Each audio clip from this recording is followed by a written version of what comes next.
The Stargate activation klaxon blared through Cheyenne Mountain's gate room at 0847 hours on what had been, until 3 seconds ago, a routine Tuesday morning. Chevron after chevron locked into place, incoming wormhole, unscheduled, no IDC transmission. The iris slammed shut with its characteristic metallic clang as SF personnel took defensive positions, P-90s trained on the shimmering event horizon pressed against the titanium barrier. Unscheduled off-world activation, the gate technician called from the control room, voice steady despite the adrenaline spike. This happened often enough that protocol was second nature. No identification code, iris holding. General Hammond stood from his chair, eyes fixed on the active Stargate below. Origin? Running trace now, sir. That's odd. The address doesn't match any known coordinates in our database. 6 of the symbols correlate to constellations we've never seen configured this way. Major Samantha Carter was already moving toward the control room door, her scientific curiosity overriding the end of her coffee break. An unknown point of origin. That shouldn't be possible unless... The wormhole disengaged. Standard procedure would be to wait, analyze the data, send a MALP if warranted. What happened instead made every person in the facility question their morning coffee. The Stargate activated again. Same address. Immediate reconnection. Sir, incoming wormhole. Same origin point. It disengaged again. 3 seconds later, it reactivated. Hammond's eyes narrowed. Is someone trying to dial through repeatedly? It's like they're knocking, sir, the technician said, bewildered. Colonel Jack O'Neill arrived in the control room at a jog, having heard the klaxons from his office 3 levels up. Please tell me it's not the Tok'ra. I'm not in the mood for Jacob's urgent intel that turns out to be a request to borrow a jumper cable. Unknown origin, sir. They keep dialing and disconnecting. Jack leaned against the window, watching the Stargate cycle through another activation-deactivation sequence. That's new. Usually people trying to kill us have the courtesy to actually try breaking through the iris. The wormhole established again. This time, something hit the iris with a sound that was less molecular-level disintegration and more someone knocking on a door. Teal'c arrived, staff weapon in hand, expression grave. I do not recognize this tactic, O'Neill. That makes 2 of us. Jack turned to Hammond. General, I'm going to go with probably not immediately lethal on this one. Your reasoning, Colonel. Anything that wants us dead wouldn't knock politely. Hammond considered for 3 seconds, which was, by SGC standards, practically an eternity of deliberation. Open the iris. Security teams, weapons ready. Close it immediately if there's any sign of hostile intent. The iris spiraled open. The event horizon shimmered, undisturbed. Nothing came through. 30 seconds passed. The wormhole remained stable, but empty. Okay, that's just rude, Jack muttered. Ring the doorbell and don't come in. Then, as if responding to his complaint, a figure stepped through the event horizon. What emerged was not a Goa'uld shock trooper, not a Jaffa warrior, not even a panicked refugee. It was a man in a yellow jumpsuit with a white cape, completely bald, with an expression of profound, almost cosmic confusion. He looked around the gate room at the armed soldiers, the massive metal iris retracting, the blast doors and reinforced walls, with the air of someone who'd just taken a wrong turn at Albuquerque. Oh, the man said in accented English, scratching his head. This isn't the convenience store. 12 weapons remained trained on him as he casually walked down the gate ramp, cape fluttering slightly. He seemed utterly unbothered by the bristling firearms or the fact that he'd just traveled through an interstellar wormhole. Excuse me, he called up toward the control room window, waving. Sorry to bother you. I was looking for the supermarket. There's a sale on beef and He paused, looking back at the now disengaged Stargate. Wait, that's not the automatic door I walked through. That thing's way bigger and made of... Is that stone? Jack blinked again, looked at Teal'c. Please tell me you're seeing this too. I am witnessing it, O'Neill. I do not yet understand it. Hammond's voice came over the intercom, measured and professional despite the absurdity. Identify yourself and state your point of origin. The bald man looked around for the source of the voice, then shrugged and addressed the general direction of the control room. I'm Saitama. I'm a hero for fun. Point of... You mean where I'm from? Z City, Japan, I think. Unless this is some weird Hero Association test facility. He squinted at the Stargate. That's definitely not normal architecture, though. Is this some kind of military base? Carter was already at Hammond's side, tablet in hand. Sir, the biosensors are reading him as completely human, but there's something off. His energy signature is... It's not registering properly. It's like the equipment can't get a stable reading. Or he's scrambling our sensors, Jack suggested, hand near his sidearm, despite the man's apparent cluelessness seeming genuine. No, sir, it's more like he's simultaneously reading as baseline human and completely off the scale. The system doesn't know what to do with the data. Down in the gate room, Saitama had noticed the Stargate was no longer active. Hey, sir, that glowy portal thing, does it turn back on? Because I really need to get back. The sale ends at noon and I'm already cutting it close. An SF sergeant, weapons still trained center mass, spoke clearly. Sir, you need to remain where you are and keep your hands visible. Oh, sure. Saitama complied immediately, raising his hands in a non-threatening gesture. Sorry, I didn't mean to wander. Into a restricted area. I just saw this weird blue light in an alley. Thought maybe it was some kind of villain portal or something. Walked through to check it out. Hero instinct, you know. And now I'm here. He looked around again, taking in the concrete reinforced walls, the blast doors, the military precision of everything. This is definitely military. Am I in trouble? I have my hero registration card if you need to see ID. Jack exchanged glances with Hammond through the window. The general's expression said what they were both thinking. This is either the most elaborate infiltration attempt in history or the most genuinely confused person to ever step through the Stargate. Daniel, get down there, Hammond ordered into his radio, and someone get me a threat assessment on our visitor. Carter, I want full biometric analysis. As Dr. Daniel Jackson hurried toward the gate room, Saitama noticed the Stargate itself again, really noticed it for the first time. His eyes widened slightly with something approaching interest, which on his mostly expressionless face was practically excitement. Wow, that's actually pretty cool. Is it ancient? Like historically ancient? The symbols look like constellation markers. That's way more interesting than most Hero Association tech. He started walking toward it, curiosity overriding situational awareness. Sir, stop right there. Multiple safeties clicked off. Saitama froze, hands still up, looking genuinely apologetic. Oh, sorry, no touching. Got it. It's just really cool looking. Kind of reminds me of this one time I fought an ancient civilization's guardian robot. Similar aesthetic. He paused. Although that one tried to kill me. This one just opens? Is it a door? In the control room, Carter was staring at her tablet with increasing confusion. General, I'm running the data through every analysis protocol we have. According to these readings, he shouldn't be alive. His body temperature is normal, his breathing is normal, but the energy signatures they're impossible. Elaborate, Major. Sir, the equipment keeps trying to categorize him as everything from baseline human to ancient to something that doesn't fit any classification we've encountered. It's like he exists in a state that violates multiple laws of physics simultaneously. Jack snorted. Great, another Tuesday at the SGC. O'Neill, Teal'c interjected. Staff weapon still trained on the visitor, but his tone thoughtful.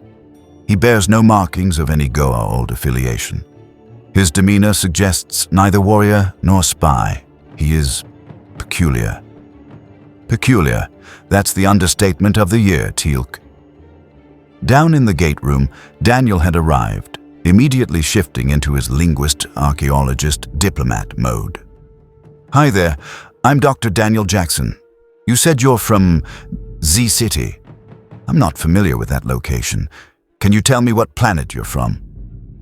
Saitama looked at him like he'd asked what color the sky was. Planet, Earth, Japan. You know the big island chain in Asia? He tilted his head. Wait, are you asking me because you're not from Earth? Are you aliens? Is this first contact? His expression remained mostly neutral despite the potentially galaxy-shaking realization. That would explain the weird portal and the super serious military setup. Cool. Daniel blinked. You're remarkably calm about potentially meeting aliens. I punched a guy through a meteor once.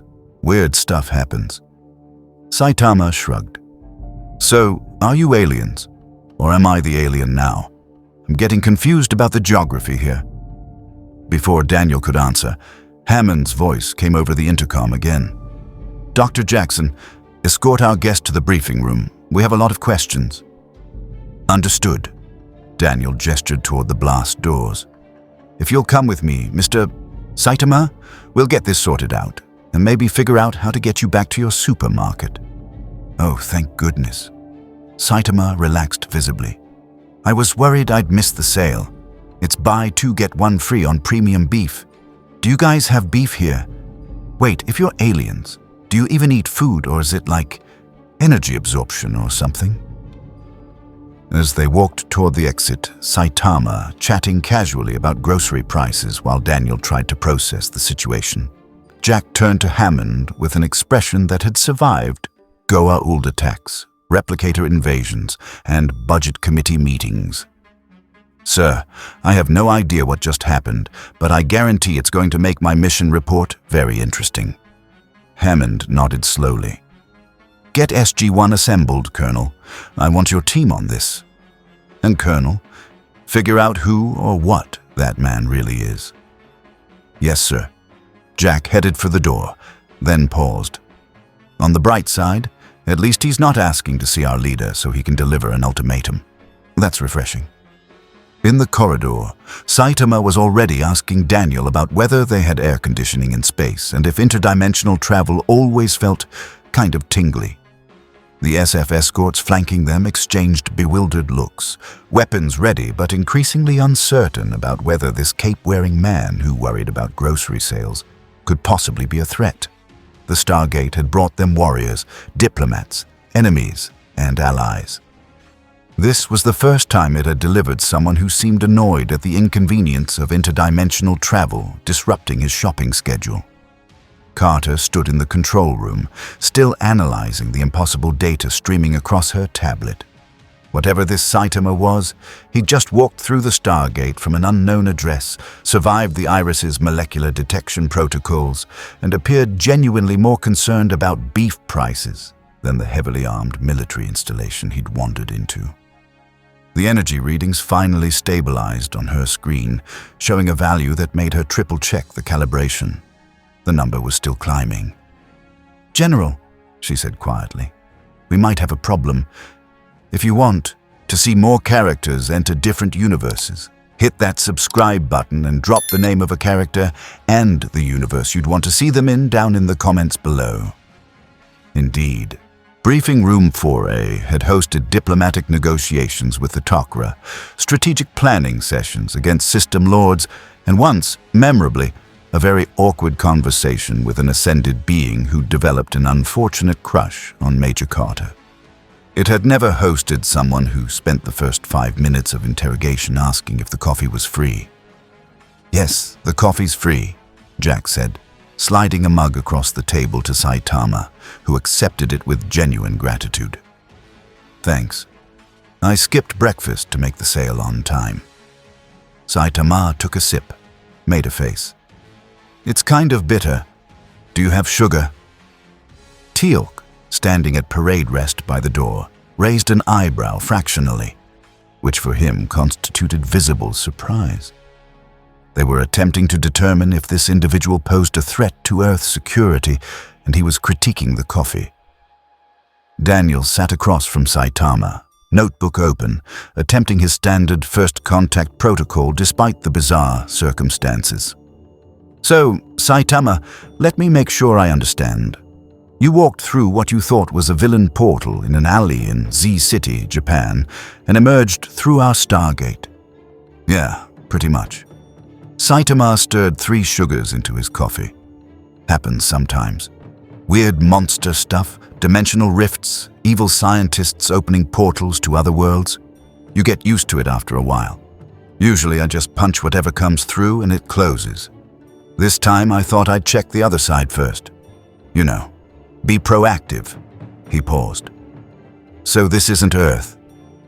"This is Earth," Daniel clarified. "But based on your description of Z City and the coordinates you came through, you're from a different version of Earth. Possibly a parallel universe or alternate dimension." Saitama absorbed this information with the same energy most people reserved for weather reports. "Huh. Alternate dimensions. That makes sense, I guess. Had a dream guy who could do something like that once. Annoying fight." He looked around the briefing room. "So this Earth doesn't have heroes? Just military?" "We have military," Jack interjected, "because we spend most of our time defending Earth from parasitic aliens who pretend to be gods and enslave humans across the galaxy. It's a whole thing." "Oh," Saitama nodded. "Yeah, we have monsters that do that." "Well, did. Most of them are gone now." He said it with the casual tone of someone discussing completed household chores. Carter entered the briefing room, tablet in hand, expression troubled. She'd changed clothes, her coffee-stained BDU shirt replaced with a fresh one, and looked like she'd been running calculations non-stop for the past 30 minutes. "General Hammond is on his way. In the meantime, I need to ask you some questions, Mr. Saitama." "Just Saitama's fine." "Saitama, then, can you tell me, and please be as specific as possible, what you did to our containment field?" The bald hero looked genuinely confused. "Containment field? I haven't touched anything, I've just been sitting here." "That's the problem." Carter set her tablet on the table, showing a complex energy readout that meant nothing to Saitama, but made Daniel lean forward with interest. "Our biosensors have been trying to measure your baseline energy signature since you arrived. Standard protocol for anyone coming through the Stargate. The readings are... they're impossible." "Impossible how?" Daniel asked. "Impossible as in the system keeps recalibrating because it thinks it's malfunctioning. His energy signature is reading as simultaneously 0 and off the scale. It's like he's both a normal human and something that shouldn't be able to exist in 3-dimensional space." She looked at Saitama. "The containment field we have around the gate room, it's designed to absorb and dissipate excess energy from incoming travelers. You walked right through it and it didn't even register you as being there." Saitama shrugged. "I don't really understand the technical stuff. I'm just a guy who's a hero for fun." "Just a guy." Jack said it like he was testing the words for traps. "A guy who walks through interdimensional portals and makes our ancient tech-derived senses have existential crises." "Ancient tech?" Saitama perked up slightly. "Like the Stargate thing? That's actually pretty interesting. How old is it?" Daniel seized the opening, sensing a way to establish rapport. "Millions of years. Built by a race called the Ancients, the first evolution of humanity in our galaxy. They achieved technology so advanced it's indistinguishable from magic, ascended to a higher plane of existence, and left behind devices like the Stargate network throughout." "Cool." Saitama's interest had already peaked and was returning to baseline. "So, it's really old." "Got it." He took another sip of coffee. "This is pretty good once you add sugar. Do you guys have donuts?" Teal'c spoke from his position by the door, voice measured. "Saitama of Z City, you display neither the fear of the ignorant nor the calculation of the spy. You claim to be a hero. What manner of threats do you face in your world that requires heroes?" Finally, a question that got more than a shrug. Saitama set down his coffee mug, and for just a moment, something almost like enthusiasm crossed his features. Oh, all kinds. Giant monsters, alien invaders, evil organizations, rogue robots, martial artists who go crazy with power, guys who can manipulate gravity, telepaths, reality warpers, city-destroying threats pretty much every week. He paused. Well, they used to be city-destroying. Most of them can't really do much anymore. And you stopped these threats? Teal'c asked. Yeah, me and some other heroes. There's a whole association, rankings, hero names, the whole deal. He pulled out a wallet, extracted a card, and slid it across the table. See? Professional hero. Class B, rank 7. I was Class C for a while, but I moved up.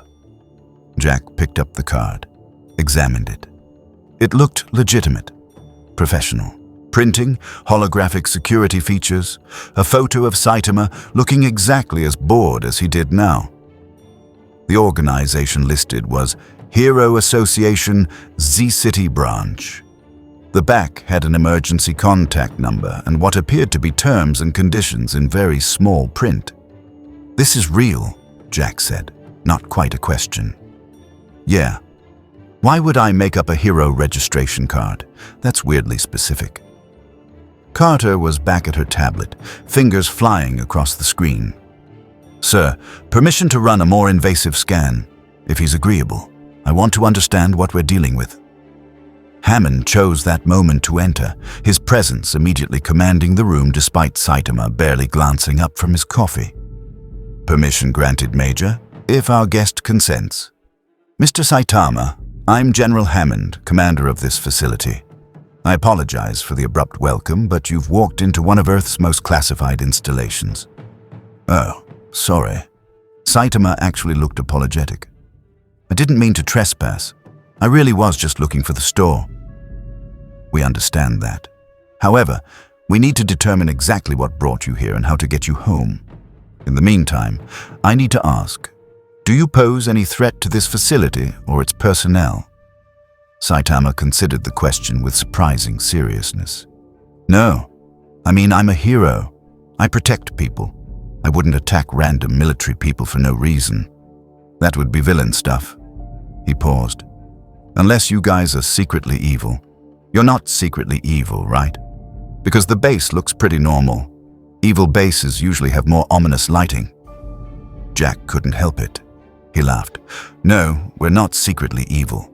We're openly exhausted from fighting evil. Big difference. Good. Then we're fine. Saitama nodded decisively. I'll cooperate with whatever you need to figure out how to get me home. Just, hopefully before the sale ends. I really need that beef.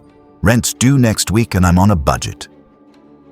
Daniel had been studying Saitama with increasing fascination.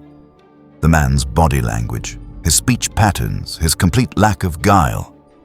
Either he was the most sophisticated actor in multiple galaxies, or he was exactly what he appeared to be. A remarkably powerful individual whose primary concern was grocery shopping. Major Carter set up a full medical and biometric workup, Hammond ordered. Dr. Jackson, I want you to compile everything he tells us about his home universe. Cross-reference with our database if there are any mentions of dimensional rifts or parallel Earths in the ancient repository. I want to know.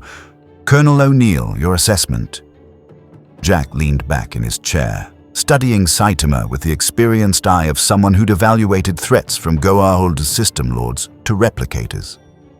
Honestly, sir, I think he's telling the truth, which means we've got a bona fide superhero from another dimension who's more worried about beef prices than classified military installations.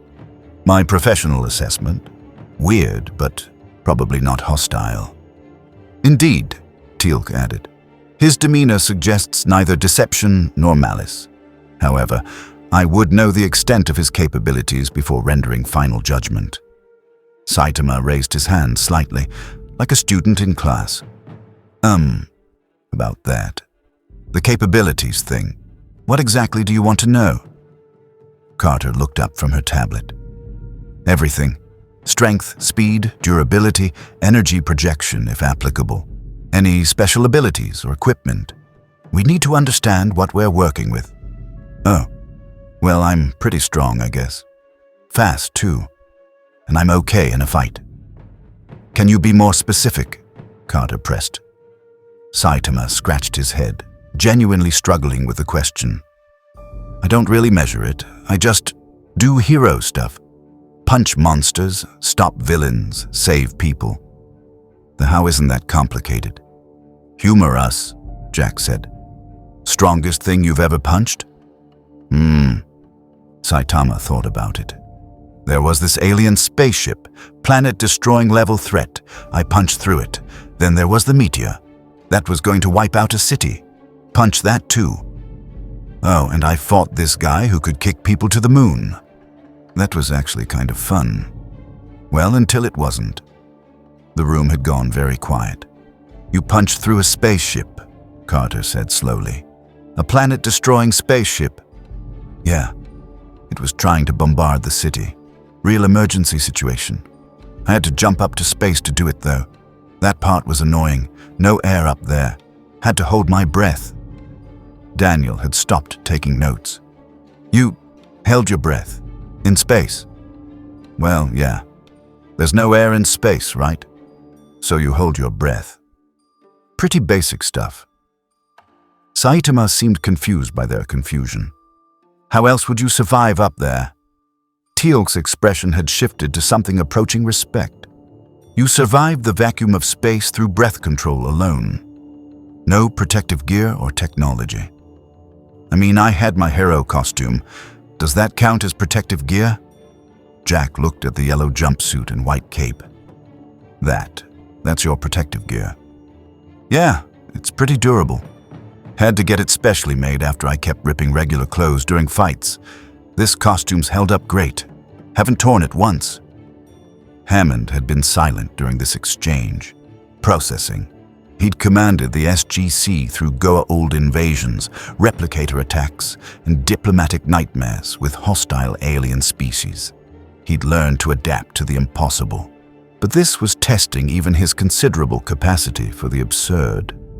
Major Carter, move forward with your scans. Saitama, you'll be assigned temporary quarters until we can determine how to return you to your home universe. You'll have an SF escort at all times, for security purposes. Sure, no problem. Saitama stood, apparently unbothered by essentially being under guard. Do the quarters have a bathroom? I should probably shower. Interdimensional travel is kind of dusty. As he was led out by a pair of bemused SF personnel, Daniel looked at Jack. He punched through a spaceship to space, and his biggest concern is dust. I noticed. Jack turned to Carter.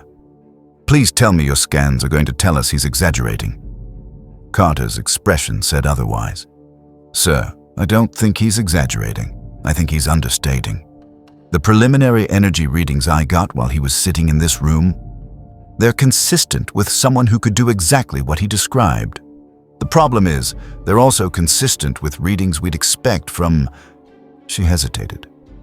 From what, Major? From an ancient, or possibly something more powerful. Sir, if his abilities are what he claims, he's functionally indestructible by any conventional means we have access to. Hammond closed his eyes briefly.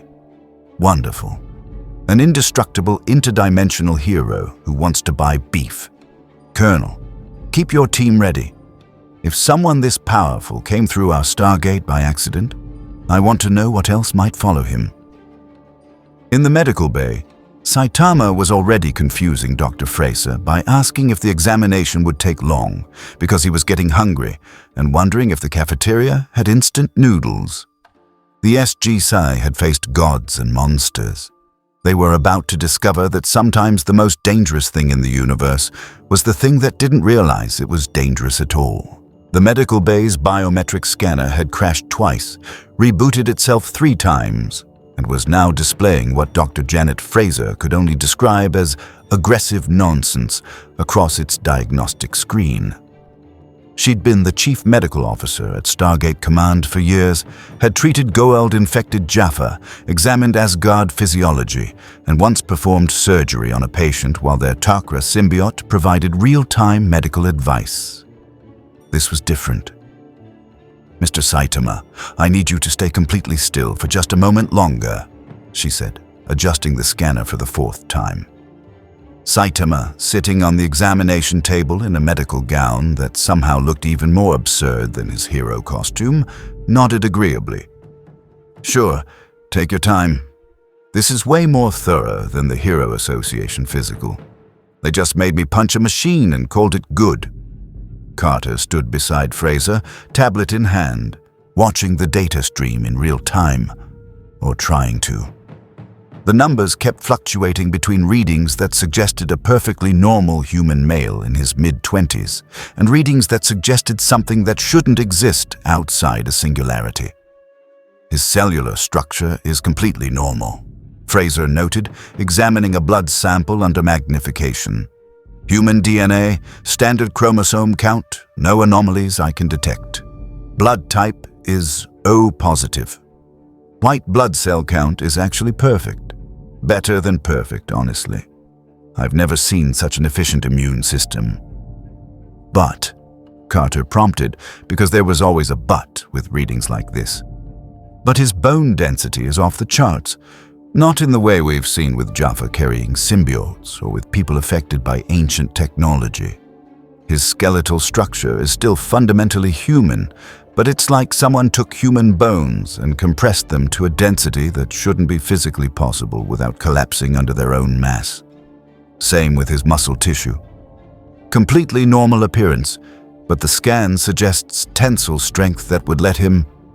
She trailed off, checking her notes. "That would let him lift somewhere in the range of several thousand tons. Conservatively."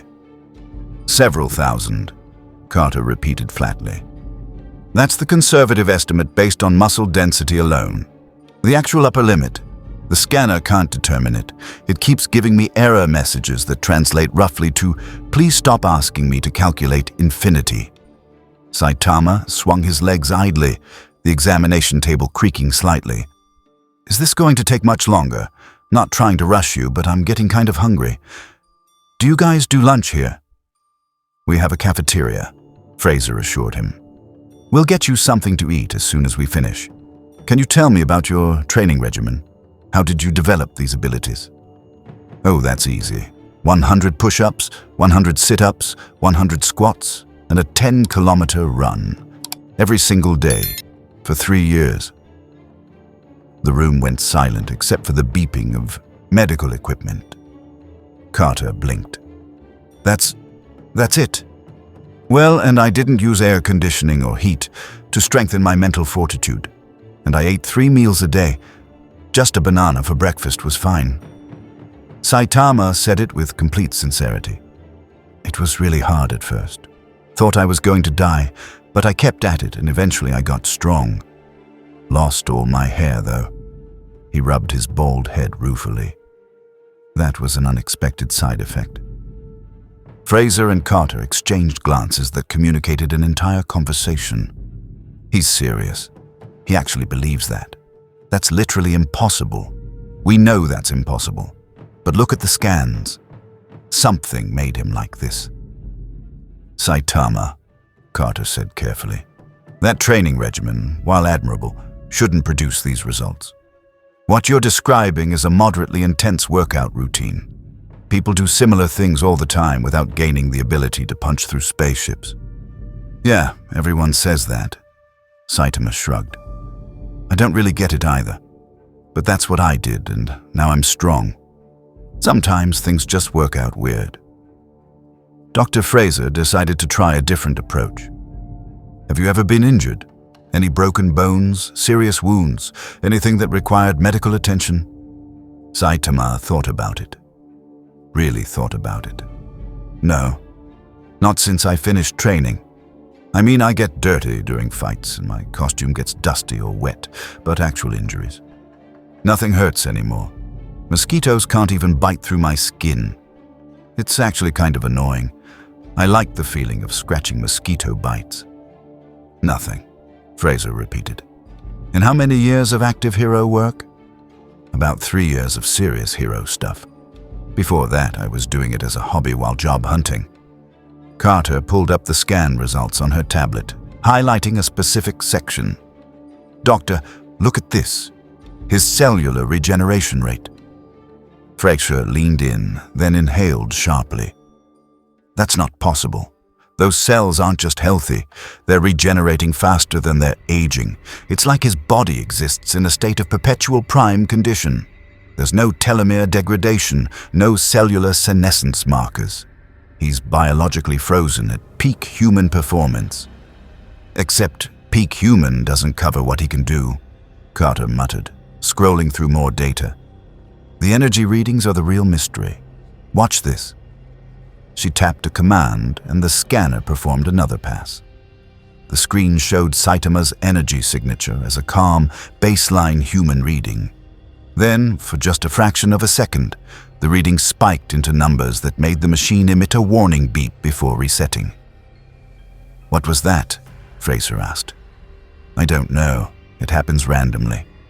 Like his body is unconsciously suppressing something, and occasionally it leaks. Carter looked at Saitama, who was now examining his fingernails with mild interest. Saitama, can you try something for me? Just think about using your power.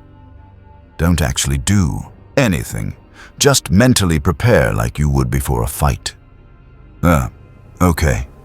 Saitama's expression didn't change, but something did. The air in the medical bay suddenly felt heavier, denser, like the pressure had increased. The scanner's readings went haywire, numbers climbing exponentially before the device simply shut down with a decisive beep of surrender.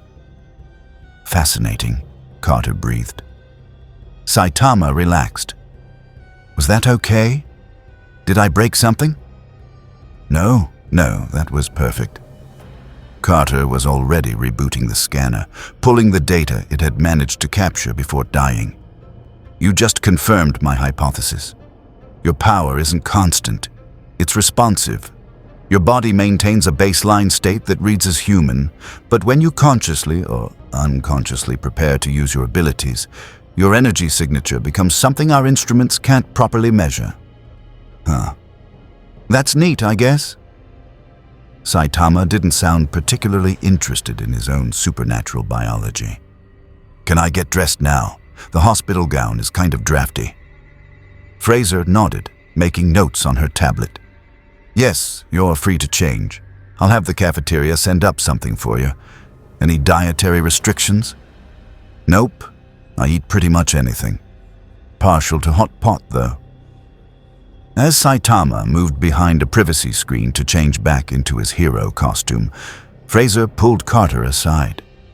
Major, off the record, that man is the most dangerous thing that's ever walked into this facility. I know. And he's worried about lunch. I know. We need to make absolutely certain he stays friendly. Believe me, Doctor, I'm very aware. Carter glanced at the privacy screen, behind which they could hear Saitama humming tunelessly while getting dressed. The good news is, he seems genuinely benign. Friendly, even. The bad news is, if he decides to leave, I don't think there's anything in this facility that could stop him soon. Could we use the Stargate itself as a weapon? Materialize him into solid matter? Carter had already considered it. The iris failed to disintegrate him when he came through. He knocked on it, from inside the wormhole. That shouldn't be survivable by anything biological, but he didn't even seem to notice. Fraser closed her eyes briefly. Of course he did. Why wouldn't he? Saitama emerged from behind the screen, cape settling behind him, looking exactly as he had when he'd arrived except for a small band-aid on his arm where Fraser had drawn blood. He'd insisted on the band-aid despite the needle not actually managing to puncture his skin until Fraser had used a go-old medical device that could cut through just about anything. Thanks for the checkup, he said cheerfully. You guys are way more professional than my usual doctor. He just tells me I'm healthy and to stop wasting his time. An SF escort, Sergeant Davies, who'd drawn the short straw, appeared at the door. "Sir, Colonel O'Neill requests you join SG-1 in the briefing room when you're finished here." "Oh, the coffee. Guy." "Sure." Saitama followed the sergeant out, leaving Carter and Fraser alone with a pile of medical data that would require at least 3 research papers to properly document. "I'm flagging this entire examination as Level 5 classified," Fraser said. "If the NID gets wind of this, they'll try to weaponize him." "If the Goa'uld get wind of this," Carter countered, "they'll either try to take him as a host or destroy him as a threat to their divinity. Either way, we need to keep this quiet." In the briefing room, SG-1 had been reviewing the medical data summary Hammond had forwarded. Jack was reading it for the 3rd time, hoping it would make more sense. It did not. "So, to summarize," he said as Saitama entered and took a seat, "you're basically indestructible. Stronger than anything we've encountered, including Asgard battleships, fast enough to dodge energy weapons, and you achieved this through what amounts to a fitness training montage." "Yeah, pretty much." Saitama accepted a sandwich from an airman with grateful enthusiasm. "Oh man, is this turkey? Nice." Daniel had his laptop open, multiple browser tabs visible. "I've been researching your description of Z-City and the Hero Association. Obviously, I can't find any references in our world, but the cultural implications are fascinating. A world where heroes are an organized, professional occupation. How does that even work economically?" "Sponsorships, mostly. And the Hero Association gets funding from donors, rich people who want protection, basically. The heroes get paid based on rank and completed missions." Saitama took a bite of sandwich, spoke around it. "I don't make much because I'm only Class B and I don't do a lot of the publicity stuff, hence the budget issues." Teal'c had been observing Saitama with increasing respect. "You fight for compensation rather than glory or conquest. This is honorable. Many warriors in the galaxy fight only for power or to serve false gods." "Yeah, I just wanted to be a hero. The payment part came later when I realized I needed to eat." Saitama finished his sandwich in record time. "So, about getting home. Have you figured that out yet?" Jack leaned back in his chair. "Working on it. The address you came through isn't in our database, which means either it's a random point in space, or it's from a dimension we've never encountered. We're going to need to do some tests." "What kind of tests?" "The kind where we dial the Stargate to various addresses and see if any of them connect to your universe. It's going to take time. Could be hours, could be days." Jack paused. "Possibly weeks." Saitama's face fell. "Weeks? But the sale ends today." "I understand that's frustrating, but interdimensional travel isn't exactly our specialty. We're going to need help from our allies. The Asgard, maybe the Tok'ra. They might have information about dimensional rifts." "The Asgard?" Carter interjected, suddenly animated. "Of course. Thor's people have been studying dimensional physics for millennia. If anyone could understand how Saitama traveled between universes, it would be them." "Can we contact them?" Saitama asked hopefully. "We can try. They're usually pretty busy. They're fighting a war against self-replicating machines called replicators. But Thor's helped us before with unusual situations." Jack pulled out a radio. "This is O'Neill to Control. Get me a line to the Asgard homeworld. Tell them we have a Code Yellow situation and could use Supreme Commander Thor's expertise." "Code Yellow?" Saitama asked. "It means weird but not immediately life-threatening." Jack grinned. "We have codes for everything. Code Red is invasion, Code Blue is time travel shenanigans, Code Green is someone accidentally activated ancient technology again. Yellow is our the universe just got weirder code." "You guys have a code for time travel?" "It happens more than you'd think," Daniel said tiredly. "Way more." Hammond entered the briefing room, expression grave. "Colonel, we have a situation. Long-range sensors just picked up a Haytak entering Earth's solar system. It's broadcasting Goa'uld identification codes. System Lord Apophis. The room's atmosphere changed instantly. SG-1 moved from relaxed briefing to combat readiness in seconds. Saitama noticed the shift but didn't understand it. Apophis, he asked. That's a name, right? Who's that? Parasitic alien who thinks he's a god, Jack said, already standing. He's attacked Earth before, tried to destroy us multiple times. Real nasty piece of work. Oh, Saitama stood as well. So, a villain. You want me to help? The room paused. Hammond looked at Jack, who looked at Carter, who looked at Teals, who looked at Saitama. You would offer to fight for a world that is not your own? Teal'c asked. Against an enemy you do not know? Saitama shrugged. I'm a hero. That's what heroes do. Besides, you guys are helping me get home. Least I can do is help with your bad guy problem. Jack felt something he rarely experienced. Hope mixed with the distinct possibility that the situation was about to become magnificently absurd. General, permission to bring our guest on a field operation? Hammond considered Saitama, the bald man in the yellow jumpsuit and white cape who'd punched through spaceships and could apparently survive space through breath control alone. He'd commanded troops through impossible situations.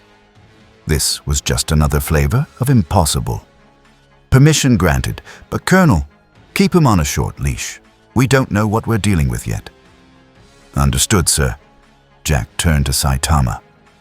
Gear up. You're about to see what we do for a living. Do I need gear? Saitama asked. I've got my costume. That's actually a good point. Jack paused. Okay, new rule. Everyone protects the indestructible hero from the other universe. Let's go. As SG-1 mobilized, Carter pulled up tactical data on the approaching Hatak. Apophis was bringing 2 motherships and a full complement of death gliders. It was a serious assault force. She wondered if Apophis had any idea what he was about to encounter. Probably not. The briefing room transformed into a tactical command center within minutes. Hammond stood at the head of the table, holographic display showing the approaching Goa'uld vessels.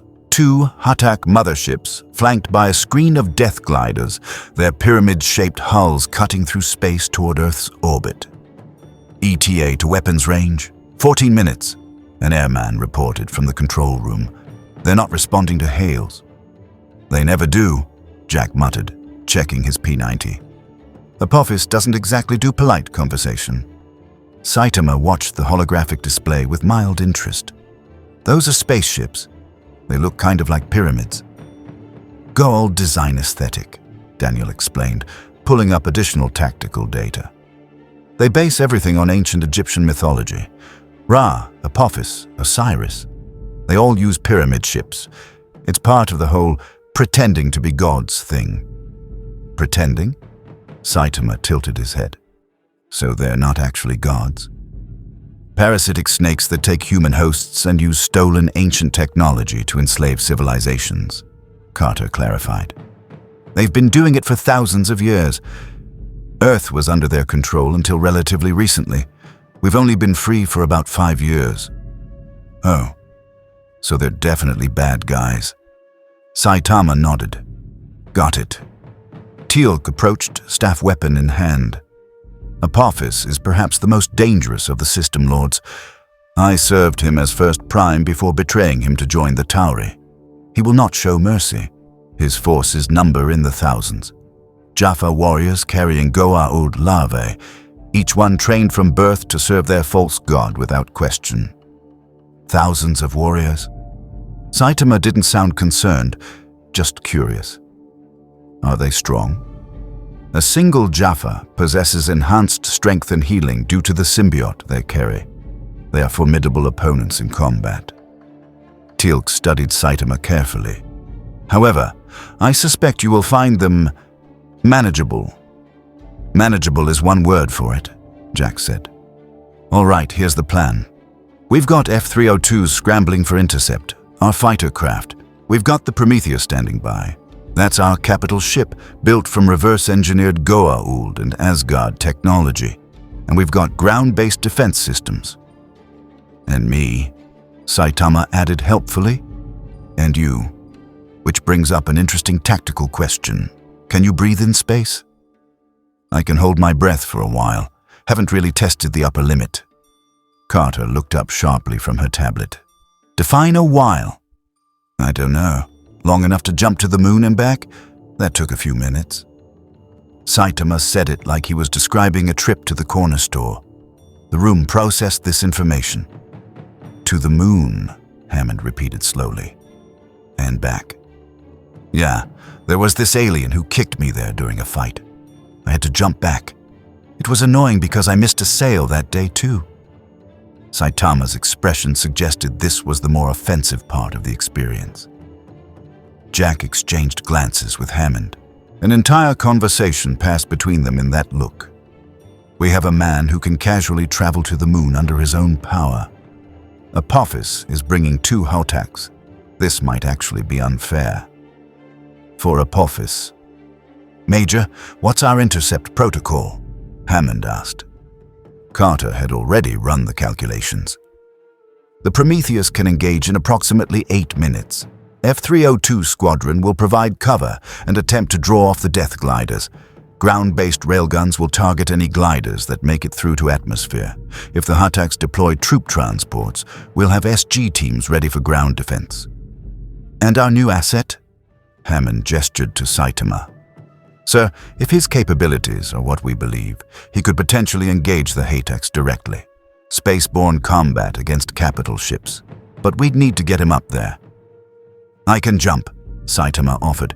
If you point me at the bad guys, I'll just jump up there and punch them. Teal'c raised an eyebrow. You would leap from Earth's surface to orbital altitude. Sure, I've done it before. You just crouch down and then... Saitama demonstrated with a slight bend of his knees. The floor tiles beneath his feet cracked ominously. He straightened immediately. Oh, sorry. Should I not do that inside? Outside would be better, Hammond said diplomatically. Much better. An alarm blared. The control room technician's voice crackled over the intercom. General, the Hautaks are launching assault gliders. Count is... Sir, we're reading over 200 inbound craft. Prometheus, you are cleared to engage, Hammond ordered. Launch all F-302s. Get me a firing solution on those motherships. The base erupted into organized chaos. Personnel rushed to battle stations, blast doors sealed, defensive systems powered up. This was Stargate Command's reality. Alien invasion was a Tuesday afternoon. Saitama followed SG-1 through corridors toward the surface. Access point, SF teams moving with practiced efficiency around them. The heroes seemed unbothered by the emergency, more focused on not bumping into people in the narrow hallways. So, he said to Jack as they jogged up a stairwell, when you say punch them, is there like a specific part I should aim for? Do the ships have a weak spot? Generally speaking, not blowing them up is preferred. If we can capture them intact, the intelligence value is huge. But if you have to destroy them, the bridge is usually at the top of the pyramid structure. Take that out and the ship's dead in the water. Space. Whatever. Got it.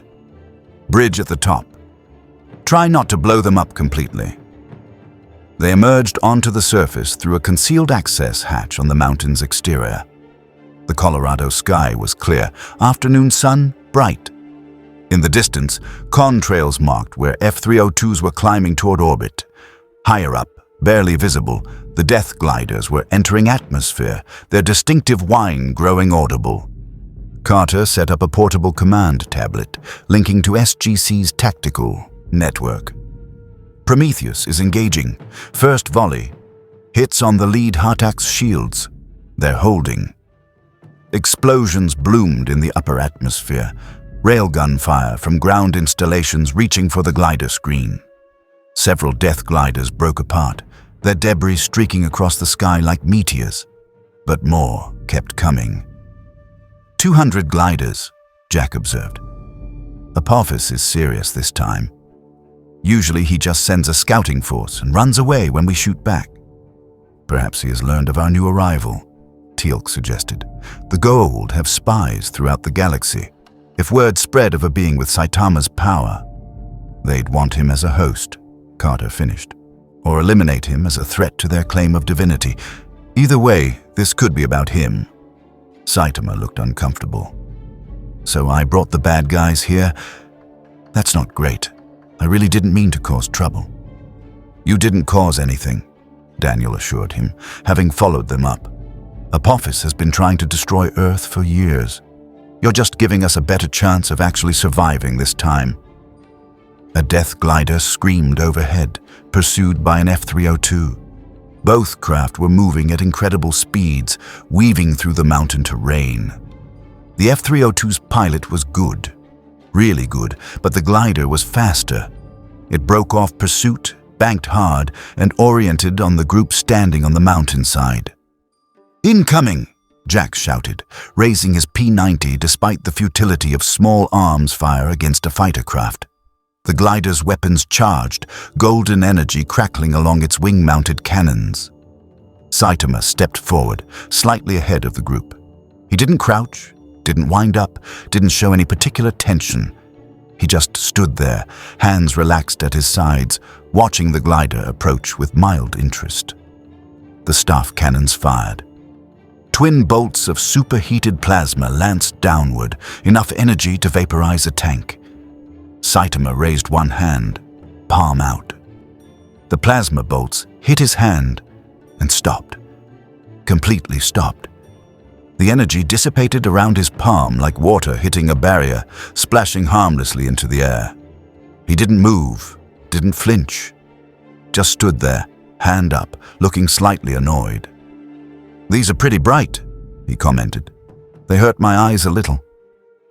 The Death Glider pilot, likely shocked that their target was still intact, attempted to pull up. Too slow. Saitama bent his knees slightly, much more carefully this time, and jumped. He didn't leap. He didn't spring. He simply went up. The acceleration was instantaneous. One moment he was standing on the mountainside. The next, he was a yellow and white blur shooting into the sky like a missile. The sonic boom arrived a full second after he disappeared from view, the shockwave strong enough to knock everyone except Teal'c back a step.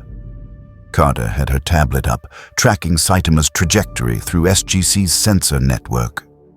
His velocity is increasing, currently at Mach 8 and climbing, altitude passing 40,000 feet. 50,000. He's not slowing down. Through the tablet's feed, they watched Saitama's heat signature intercept the Death Glider at approximately 60,000 feet. There was a brief moment of contact. The Death Glider exploded, not from weapons fire. It simply came apart, structural integrity catastrophically failing as Saitama flew through it like it was tissue paper. "Direct hit on hostile craft," Carter reported, slightly awed. Target destroyed. Saitama's trajectory continuing upward. Current velocity, Mach 12 altitude passing 200,000 feet. He's exiting atmosphere. He's going for the motherships, Jack realized. Without a ship, without a spacesuit. He's just going. "Indeed," Teal'c said, and for once the word carried genuine amazement. In orbit, the crew of the Prometheus watched their sensors with growing disbelief. Colonel Pendergast, the ship's commander, had fought Goa'uld, replicators, and interdimensional aliens. He thought he'd seen everything. "Tactical, confirm that reading," he ordered, staring at the display showing a human-sized object moving at impossible velocity toward the enemy formation. "Confirmed, sir. Single target, biological signature, no propulsion system detected. Velocity is... Sir, he's accelerating past Mach 15 in vacuum." "That's not possible." "I'm aware, sir. I'm telling you what the sensors say." The lead Hatak's bridge crew detected the incoming object approximately 3 seconds before impact. 3 seconds to wonder what kind of missile Earth had developed. 3 seconds to realize it wasn't a missile. 3 seconds to understand they had made a terrible mistake. Saitama hit the Hatak's shield at just under Mach 18. The shield, designed to withstand capital ship weapons, Naquada enhanced energy weapons, and nuclear explosions, held for approximately 0.3 seconds before Saitama passed through it. The shield generators overloaded simultaneously, sparks cascading through the ship's power systems. He impacted the hull directly above the Peltac, the bridge, with the force of a kinetic bombardment weapon. The pyramid ship's entire top section crumpled inward like aluminum foil. Internal bulkheads collapsed. The Peltac transformed from command center to debris field in an instant. The ship lurched, its gravity systems failing, internal atmosphere venting from a hole roughly 7 feet in diameter that punched straight through 30 meters of Goa old engineered hull. Saitama emerged from the other side of the ship, rotating slightly in zero gravity, looking around to orient himself. Behind him, the Hatak's lights flickered and died. The massive vessel began a slow, tumbling descent toward Earth's atmosphere, its engines offline, its crew dead or dying. Target 1 neutralized, Carter reported from the ground, staring at her tablet. Time from launch to impact, 42 seconds. Saitama is currently... he's just floating in space. Assessing the situation, I think... In orbit, Saitama had indeed stopped moving, using tiny adjustments, little bursts of exhaled air, to rotate himself toward the second Hatak. The ship was approximately 2 kilometers away, its crew frantically trying to understand what had just destroyed their sister ship. Apophis himself stood in the Peltac of the second mothership, his host's eyes glowing with divine fury. What manner of weapon did the Tauri use? My lord, his first prime reported, voice uncertain. It was not a weapon, it was a person, a single human. Impossible. No human possesses such power. The sensors do not lie, my lord. He remains in space with no vessel, no protective gear. He floats before us. Apophis stared at the view screen, which showed Saitama's distant figure suspended against the black of space, cape drifting lazily in the void. For the first time in millennia, the System Lord felt something unfamiliar: doubt. All gliders converge on that target, Death Pattern Omega. I want him destroyed. Over 60 Death gliders broke from their atmospheric assault, vectoring toward Saitama. Their pilots were veteran warriors, blessed by their god with the honor of flying his divine craft. They had destroyed human fighters, bombed resistant cities, strafed refugee columns. Saitama watched them approach, still just floating there, hands at his sides. He looked almost peaceful, like someone stargazing on a quiet night. Then, with what appeared to be a resigned sigh, though no one could hear it in the vacuum, he moved. What happened next would be analyzed by SGC tactical teams for months. Frame-by-frame sensor data would be studied, debated, and ultimately filed under unexplained phenomena, because there was simply no military doctrine for it. Saitama moved through the glider formation like a bullet through snowflakes. Each movement was minimal, economical, a light tap here, a gentle push there. Death gliders exploded or spun off into space, pilots unconscious or dead from the instantaneous acceleration forces. He wasn't fighting. He was clearing obstacles with all the energy someone might use to wave away gnats. 30 seconds. 63 gliders. 0 survivors. On the Prometheus bridge, Pendergast had stopped trying to understand and simply accepted. Continue firing on the Hatak. Target their sublight engines. Let's see if we can force them to retreat. The Hatak's shields flickered under Prometheus's sustained fire. Apophis watched his glider screen disappear from his senses like candles being snuffed out. The human, the impossible human, was now drifting toward his ship, moving with the same casual determination one might use when walking to the store. My lord, we must retreat, his first prime urged. This enemy is beyond our ability to... Silence! Apophis's voice cracked with fury, and beneath it, fear. I am a god. No human can stand against divine power. He was about to be proven catastrophically wrong. Saitama had reached the second Hatak. He floated before it for a moment, studying the massive pyramid structure, apparently trying to remember what Jack had said about weak points. Bridge at the top. Right. He pulled his fist back, took a deep breath, held it because space, and punched. The impact generated a shockwave visible even from the ground. The Hatak's shields didn't just fail, they shattered, their generators turning to slag. The ship itself rang like a struck bell, the sound transmitting through its internal atmosphere as a deafening roar. Apophis was thrown from his feet. His first prime hit a wall and didn't get up. The second punch went straight through the hull, through 3 internal decks, through the main power conduit that fed the ship's hyperdrive. The Hatak's core overloaded. "Saitama, get clear," Carter shouted into the radio link they jury-rigged, knowing he couldn't possibly hear her in the vacuum but trying anyway. He must have sensed something wrong, because he pushed away from the ship just as its reactor went critical. The explosion was brilliant, a miniature sun blooming in Earth's orbit, debris expanding outward in a perfect sphere. The shockwave hit Prometheus's shields, making the ship shudder but holding firm. When the light cleared, Saitama was visible again, floating peacefully about a kilometer from the expanding debris field. He appeared to be checking himself for damage, patting down his costume, making sure his cape wasn't torn. "Sir," the Prometheus tactical officer said quietly. "He just destroyed 2 System Lord Hayteks in under 3 minutes, single-handedly, in space, without any equipment." "I noticed, Lieutenant. What do we tell the IOA about this?" Pendergast considered. "The truth. They won't believe it, but we'll tell them anyway." On the ground, SG-1 watched Saitama begin his descent. Not a controlled fall, just a gentle downward drift as gravity reasserted itself. Carter had calculated his re-entry trajectory.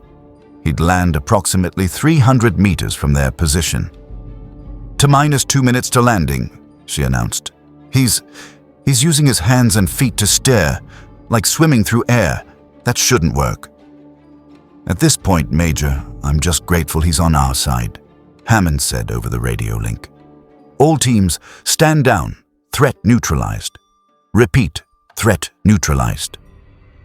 Earth's defense grid had fired approximately 200 rounds of ammunition, launched 36 F-302 sorties, and expended significant Prometheus ordnance. Saitama had destroyed 2 capital ships and 63 fighters using nothing but his fists and an apparent willingness to hold his breath for extended periods. The cost-benefit analysis was going to make some accountant very happy. Saitama landed with surprising gentleness, considering he'd just re-entered Earth's atmosphere at terminal velocity. His boots touched down on the rocky mountainside with barely a sound, cape settling around his shoulders as if he'd simply stepped off a curb rather than survived orbital re-entry without so much as a heat shield. "That was pretty high up," he commented, brushing some space dust off his gloves. "Good thing I can hold my breath. The view was nice, though. You can see a lot from up there." Jack O'Neill had been a Special Forces operative for over 20 years. He'd maintained composure through torture, alien invasion, and congressional budget hearings. But watching a man casually return from destroying 2 motherships in hand-to-hand space combat was testing his professional detachment. Jack gestured vaguely at the sky, where debris from the Hataks was beginning to burn up in the upper atmosphere like a meteor shower. "You punched through 2 capital ships, in space, without oxygen." "Yeah, sorry about the explosions. You said try not to blow them up completely, but I think I hit something important on the second one. It just kind of went boom." Saitama looked genuinely apologetic. "Did you still need them intact for intelligence stuff?" Carter was staring at her tablet, scrolling through sensor data with the expression of someone whose understanding of physics had just been personally insulted. "The energy output from those impacts?" "Saitama, Do you have any idea how much force you just generated? Not really. I just hit them normally. Well, maybe a little harder on the second one because the first punch didn't go all the way through. He paused. Is everyone okay down here? Did any of the bad guys make it to the ground? Negative. Hammond's voice came through Carter's radio. The remaining Death Gliders retreated through hyperspace the moment the second attack exploded. Apparently even Goa'uld have a sense of self-preservation. All personnel accounted for, no casualties. Mr. Saitama, on behalf of the United States Air Force and the people of Earth, I'd like to express our gratitude. Saitama waved awkwardly at the radio. Oh, you're welcome. It wasn't a big deal. Those ships were pretty fragile, honestly. Not much of a challenge. Not much of a... Jack cut himself off, laughing slightly hysterically. Right, sure. Fragile Goa'uld motherships. That's a new one. Teal'c approached Saitama, planted his staff weapon in the ground, and bowed. A full formal bow of respect. Saitama of Z-City, you have struck a blow against the Goa'uld that will echo across the galaxy. The System Lords have ruled through fear of their technological superiority for millennia. Today, you have proven that even gods can bleed. They're not actually gods, though, right? Saitama looked confused. You said they were parasites. Parasites aren't gods. They're just parasites. Indeed. But you have demonstrated this truth in a manner that cannot be ignored. The Jaffa who witnessed this battle will speak of it. Doubt will spread among those who serve the false gods. You have given hope to the enslaved. Oh. Saitama processed this, looking uncomfortable with the praise. I mean, I was just helping out. You guys are helping me get home, so it's only fair. Daniel had been quiet, processing the implications. Now he spoke up, adjusting his glasses. Teal'c is right about the galactic impact. The Goa'uld maintain power through fear and the appearance of invincibility. What you just did, destroying 2 Hartaks with your bare hands, that's going to spread. Fast. Every Jaffa, every System Lord, every conquered world is going to hear about this. Is that bad? Saitama asked. That depends, Carter said slowly, on whether you plan to stay. The group fell silent. The question hung in the air, heavy with implications.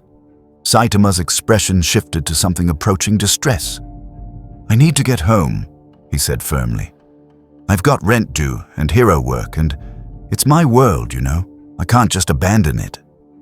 He looked at their faces, seeing the hope there, and guilt crept into his features. I'm sorry. You seem like good people and you've got problems here, but I've got my own world to protect. That's my responsibility. Jack nodded slowly. I get it. We're not going to force you to stay. Couldn't even if we wanted to, which we don't, because we're not kidding about the whole we're the good guys thing. But until we figure out how to get you home, you're kind of stuck here. How long will that take? Carter pulled up her tablet again, switching to astronomical data. The problem is, we don't know where your universe is in relation to ours. It's not a matter of dialing the right Stargate address. Your entire reality exists in a different dimensional space. We need to understand how you got here before we can reverse the process.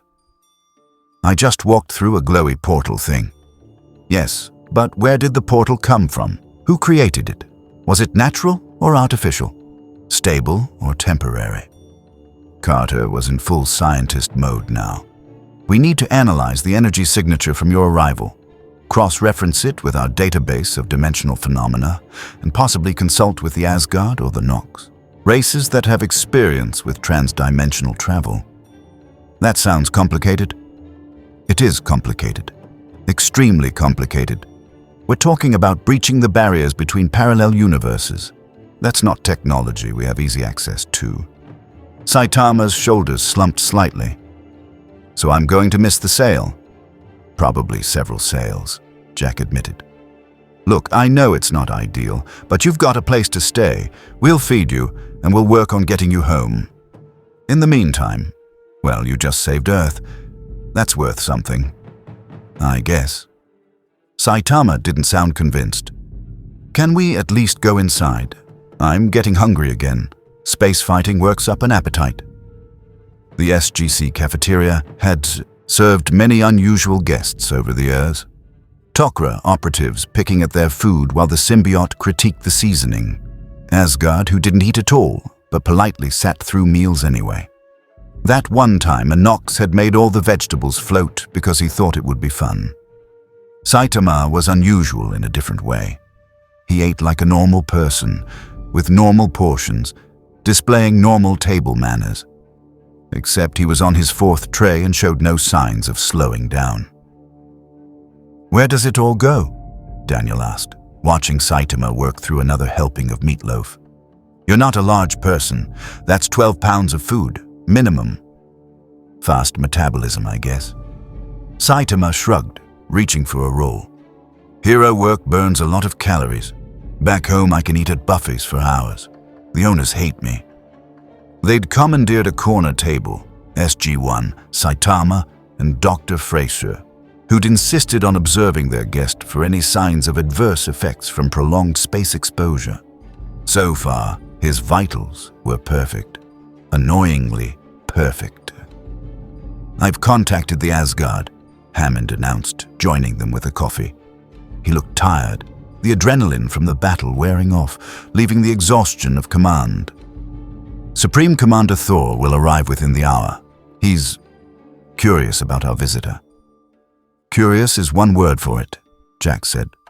"I'm betting the Asgard sensors went crazy when Saitama launched himself into orbit." Indeed they did. Thor specifically mentioned detecting energy patterns inconsistent with known physical laws. Hammond sat down, fixing Saitama with a measured look. "Son, I'm going to be direct with you. What you did today, destroying those Hartaks, has changed something fundamental. The Goa'uld are going to respond. Probably aggressively." Saitama paused mid-bite. "They'll attack again?" "Without question. You've proven that their ships can be destroyed by a single individual. That's terrifying to them. They'll either try to capture you, kill you, or convince the other system lords that you're a fluke, a one-time threat that won't happen again." Hammond's expression was grave. "We need to prepare for retaliation, and we need to understand your capabilities fully. Not to use you as a weapon," he added quickly, seeing Saitama's discomfort, "but to properly defend against what's coming." "I really don't want to start a war," Saitama said quietly. "You didn't start it," Teal'c assured him. "The Goa'uld have been at war with Earth for years. You merely provided us with an unprecedented victory. But now they're going to come harder, because of me." "They were always going to come harder," Jack interjected. "That's what the Goa'uld do. They escalate, we adapt. They escalate more, we adapt more. It's exhausting and annoying, but it's not your fault. Apophis was already planning something big. 2 Hartaks means he was serious. You just ended his plan faster than usual." Carter leaned forward, tablet between them. "Saitama, I need to ask you something important. The way you move, the strength you demonstrated, is there an upper limit? Have you ever been genuinely challenged?" The question made Saitama's expression shift to something melancholy. "No, not since I finished training. Everything's been easy, too easy. I became a hero because I wanted excitement, wanted to fight strong opponents, wanted to feel like being strong mattered." He stared at his tray. "But now, nothing's challenging anymore. Every fight ends in one punch. Every villain goes down without any real effort. It's boring." "Boring," Daniel repeated. "You're invincible, and you find it boring. Wouldn't you? Imagine being an archaeologist who solves every mystery instantly, translates every language on sight, answers every question before you even ask it. No challenge, no discovery, no satisfaction. That's what it's like for me with fighting. I don't feel anything anymore." The table fell silent. They'd all faced their own challenges, their own frustrations, but the idea of being too powerful, too capable, it was a problem none of them had ever considered. Perhaps this universe will offer different challenges, Teal'c suggested. The Goa'uld are merely one threat among many. There are beings of great power scattered across the galaxy. The Ancients, who ascended to higher planes of existence.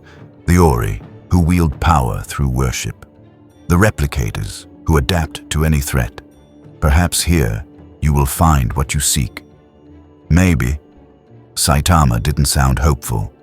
But I still need to get home. My universe has people I care about. Not many, but some. A cyborg kid who's my disciple, even though I don't really teach him anything. Some other heroes who are pretty cool. A hero organization that needs people who actually care about protecting civilians. I can't just abandon them because I'm bored. That's remarkably noble, Fraser said, having been quiet until now. Most people with your power would be tempted to stay somewhere they might finally find a challenge. Being a hero isn't about finding challenges. It's about protecting people. Saitama said it simply, like it was the most obvious thing in the world. The challenge is just a bonus. If it doesn't happen, it doesn't happen. Jack found himself respecting this weird, bald man in the ridiculous yellow costume more with every passing minute. Okay, here's what we're going to do. Carter, your lead on getting our friend home. Use every resource we have. Ancient database, Asgard consultation, Tok'ra intelligence.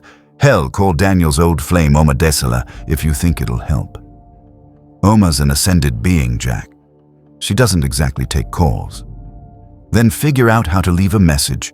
In the meantime, Saitama, you're going to be working with us. Not as a weapon, but as a guest. We'll train you on gate operations, show you how we do things here, and keep you safe from Goa'uld retaliation. Keep me safe? Saitama looked amused. I just destroyed 2 spaceships. Safe. From annoyance, then. Trust me, if the System Lords decide you're a threat, they're going to throw everything at you. Assassination attempts, infiltration, psychological warfare, political maneuvering.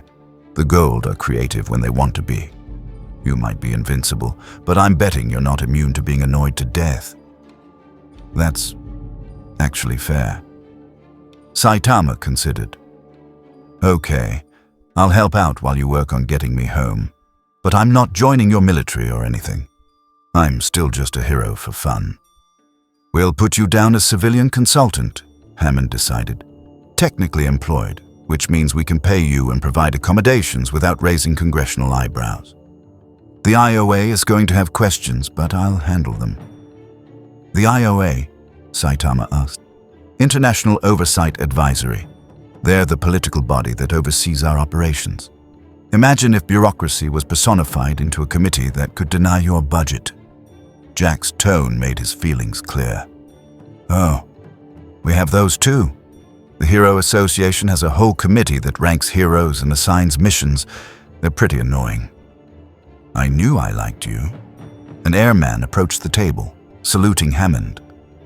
Sir, Asgard transport ship has entered orbit. Supreme Commander Thor is requesting permission to beam down to the gate room. Granted. Tell him we'll meet him there. Hammond stood, the others following suit. Saitama, you're about to meet one of our allies. The Asgard are small, gray, big-eyed aliens who look like stereotypical Roswell Greys because humans base those stories on them. They're extremely advanced, generally friendly, and they've saved our asses more times than I can count. Thor specifically is a good friend. Okay. Should I be worried? About Thor? No. About him wanting to study you with Asgard technology that might involve uncomfortable procedures. Maybe a little. They made their way to the gate room, where the distinctive white flash of Asgard beaming technology announced Thor's arrival. The small gray alien materialized on the ramp, his large black eyes scanning the room before settling on the group approaching. Greetings, General Hammond, Colonel O'Neill. Thor's voice was surprisingly deep for such a small being, synthesized through his ship's technology. I have come as quickly as possible. Our sensors detected energy signatures during the recent battle that warrant immediate investigation. Yeah, about that. Jack gestured to Saitama. Thor, meet Saitama. Interdimensional visitor, professional hero, part-time spaceship destroyer. Saitama, this is Thor. He's basically in charge of one of the most advanced species in the galaxy. Thor's eyes fixed on Saitama with disturbing intensity. For a long moment, the Asgard simply stared, his head tilting slightly as if trying to perceive something beyond normal vision. Fascinating, Thor said finally. O'Neill, this being's energy signature is unlike anything in our database. He reads as simultaneously human and something entirely other. It is as if he exists in multiple quantum states at once, all of them contradictory. That's what our sensors said too, Carter confirmed. We were hoping you might have insight into how he arrived here. He walked through what he describes as a portal in his home universe, a different Earth, possibly a parallel dimension, and emerged through our Stargate. Thor approached Saitama, who stood still, looking uncomfortable with the scrutiny. May I scan you? Sure. Will it hurt? No, you will not feel anything. A beam of light emanated from Thor's hand device, washing over Saitama. Data streamed across holographic displays that appeared in the air, incomprehensible to most of the humans present, but Carter leaned in, trying to pass the Asgard notation. Thor's expression, difficult to read on his alien features, seemed to shift towards something approaching awe. Extraordinary. Your cellular structure suggests you achieved this state through biological evolution, yet there is no genetic marker for such abilities. Your neurons fire with perfect efficiency.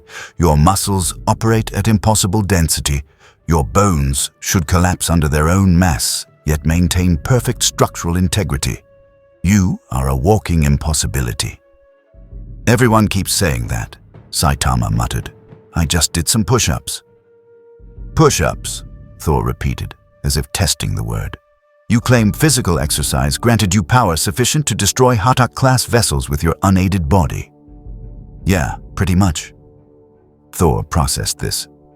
I do not believe you. Okay. However, Thor continued, I cannot deny the evidence before me. You exist, therefore your explanation, however improbable, must have some basis in truth. Or your universe operates under fundamentally different physical laws. The Asgard turned to Hammond. I will need to consult with the High Council. This being's presence suggests dimensional barriers are more permeable than we previously believed. If he arrived by accident, others may arrive with hostile intent. That's what we're worried about, Hammond agreed. Can you help us send him home? Possibly. The Asgard have theoretical models for transdimensional travel, but we have never successfully implemented them. The energy requirements are astronomical, and the navigation challenges are beyond our current computational capabilities.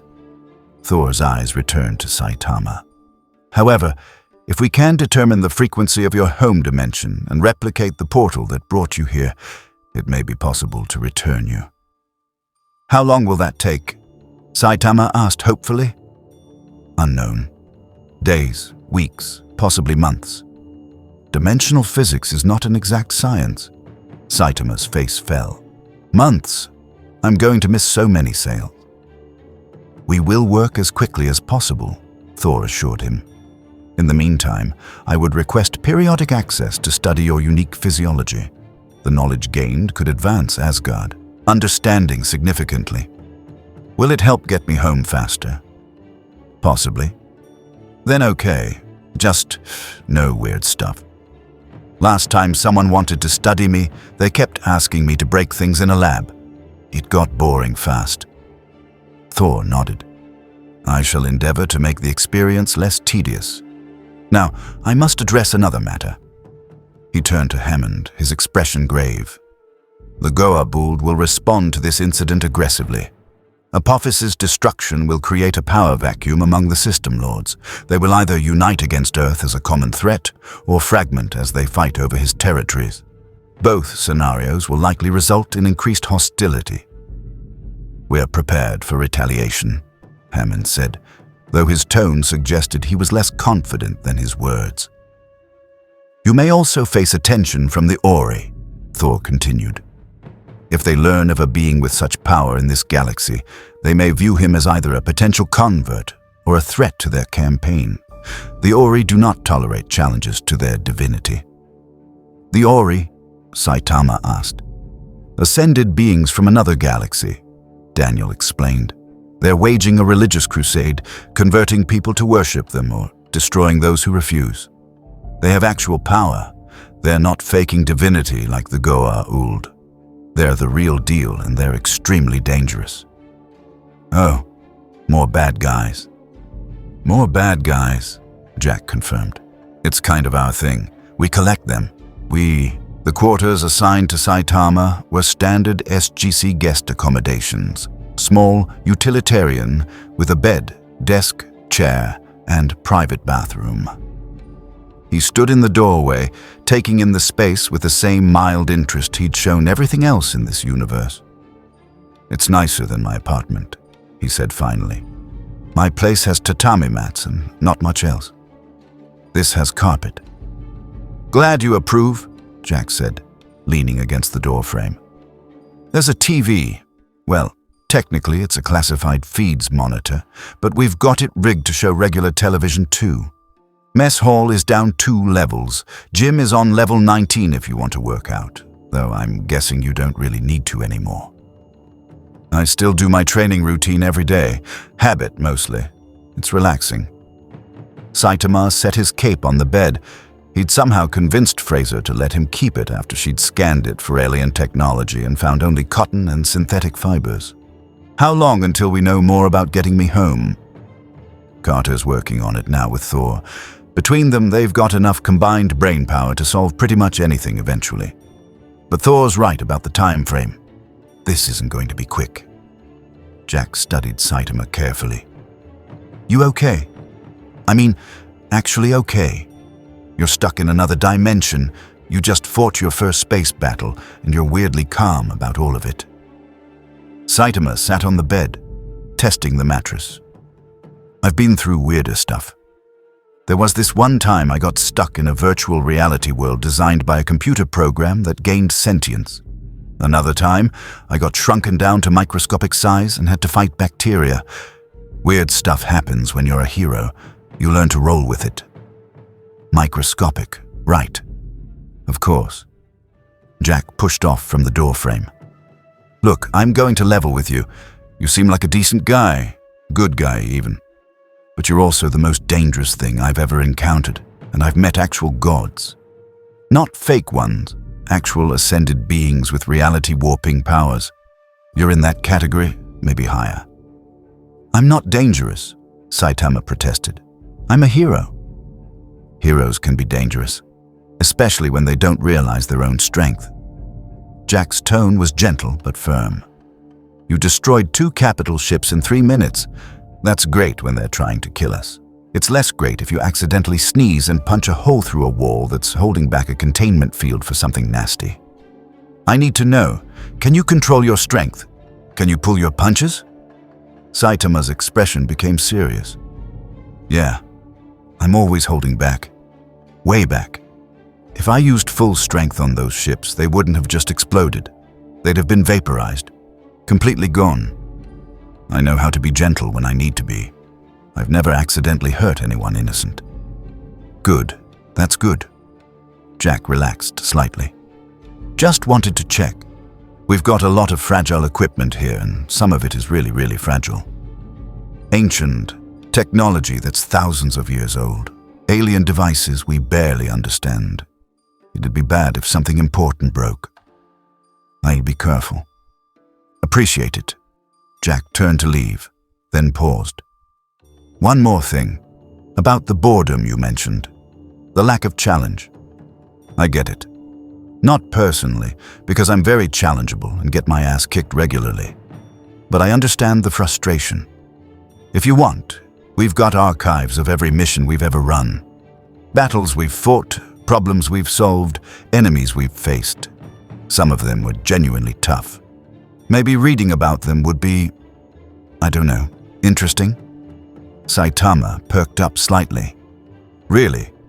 You've got records of all your fights? Video footage, mission reports, tactical analyses. Daniel's archaeological stuff is in there too. Ancient mysteries, lost civilizations, that kind of thing. Thought it might help pass the time while you're stuck here. That'd be great, actually. I don't really know much about space stuff or ancient aliens. Sounds kinda cool. Jack smiled. I'll have Daniel set you up with access. Fair warning. His explanations tend to get really long and involve a lot of historical context. Just nod and pretend to follow along. That's what I do. After Jack left, Saitama lay back on the bed, staring at the ceiling. It was clean, institutional, completely unlike the cracked ceiling of his apartment in Z City. He wondered what Genos was doing. His cyborg disciple was probably handling hero work fine. The kid was competent, even if he overthought everything. The other S-class heroes could manage without him for a while. But still, this wasn't home. A knock at the door interrupted his thoughts. "Come in," he called. Daniel entered, carrying a tablet and looking enthusiastic in the way only academics could when presented with something new to study. "Hey, Jack said you wanted to look at our mission archives?" "Yeah, if it's not too much trouble." "No trouble at all. Actually, I was hoping to ask you some questions about your universe while we're at it. Cultural exchange, anthropological comparison, that sort of thing." Daniel sat in the desk chair, pulling it closer to the bed. "Your world has professional heroes. How does that work socially? What's the cultural context?" Saitama sat up, accepting the tablet. Well, monsters started appearing about 3 years ago. Regular ones, not like aliens or anything. Just weird creatures that wanted to destroy stuff. The government couldn't handle it, so rich people funded the Hero Association. They recruit people with special abilities, train them, rank them, and send them to deal with threats. Fascinating. So it's privately funded but serves a public good. What about the heroes themselves? How are they selected? There's a test, physical, written, interview. If you pass, you get ranked based on your performance and reputation. Class C is lowest, then B, then A, then S class at the top. I started at C because I did really well on the physical but bombed the written test. He said it without shame. Not great with book stuff. But you moved up to B class through successful missions. Yeah. You get points for defeating monsters, saving civilians, public approval. I don't really care about the ranking, but you need to be active or they kick you out, so I do enough to stay registered. Daniel made notes on his own tablet, completely absorbed. And the monsters, where do they come from?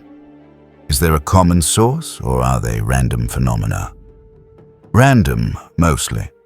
Some are scientists who experimented on themselves and went crazy. Some are just weird evolutionary things. Some are aliens who came to Earth and decided to cause problems.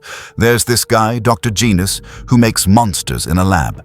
And there was this alien named Boros who came looking for a strong opponent. Saitama's expression became distant. That was actually a pretty good fight. He was strong, not strong enough, but strong. Not strong enough to beat you. Nobody's strong enough to beat me. That's the problem. Saitama's tone was flat, matter-of-fact, and deeply sad. I wanted to be a hero who could protect everyone, who could face any threat. I trained until I broke my limiter. That's what this one crab monster called it. The limiter that keeps humans from reaching their full potential. I broke it, and now I'm too strong. Everything's boring. Daniel considered this, adjusting his glasses. You know, the ancients faced a similar problem. They evolved to the point where their technology and understanding made physical existence boring. So they ascended, became beings of pure energy on a higher plane of existence. Maybe that's what you're facing. You've reached the peak of physical capability and you need a different kind of challenge. Like what? Emotional challenges. Intellectual challenges. Helping people not through strength but through connection. Daniel gestured with the tablet. Take SG-1. Jack's strong. but he's not the strongest person in the universe. What makes him valuable is leadership, tactical thinking, the ability to inspire loyalty. Carter's brilliant, but there are smarter people out there.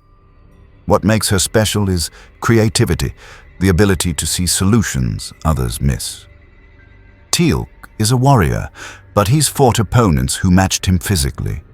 What makes him remarkable is his code of honor, his dedication to freeing his people. So I should, what? Stop being strong? No. Use your strength as a foundation for other things. You're a hero, right? Being a hero isn't just about punching monsters. It's about what you represent, how you make people feel, the hope you give them. Daniel smiled. From what I've seen, you're humble, kind, and genuinely care about protecting people. That's heroism. The strength is just a tool. Saitama absorbed this. Expression thoughtful. Never really thought about it that way. I just punch stuff and hope it helps.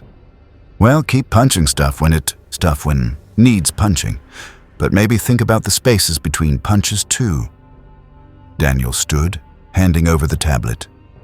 I've loaded the archives. Start with the mission reports from our first year. You'll see what I mean about different kinds of challenges. And Saitama? For what it's worth, I'm glad you're here. Not glad you're stuck, but glad we got to meet you.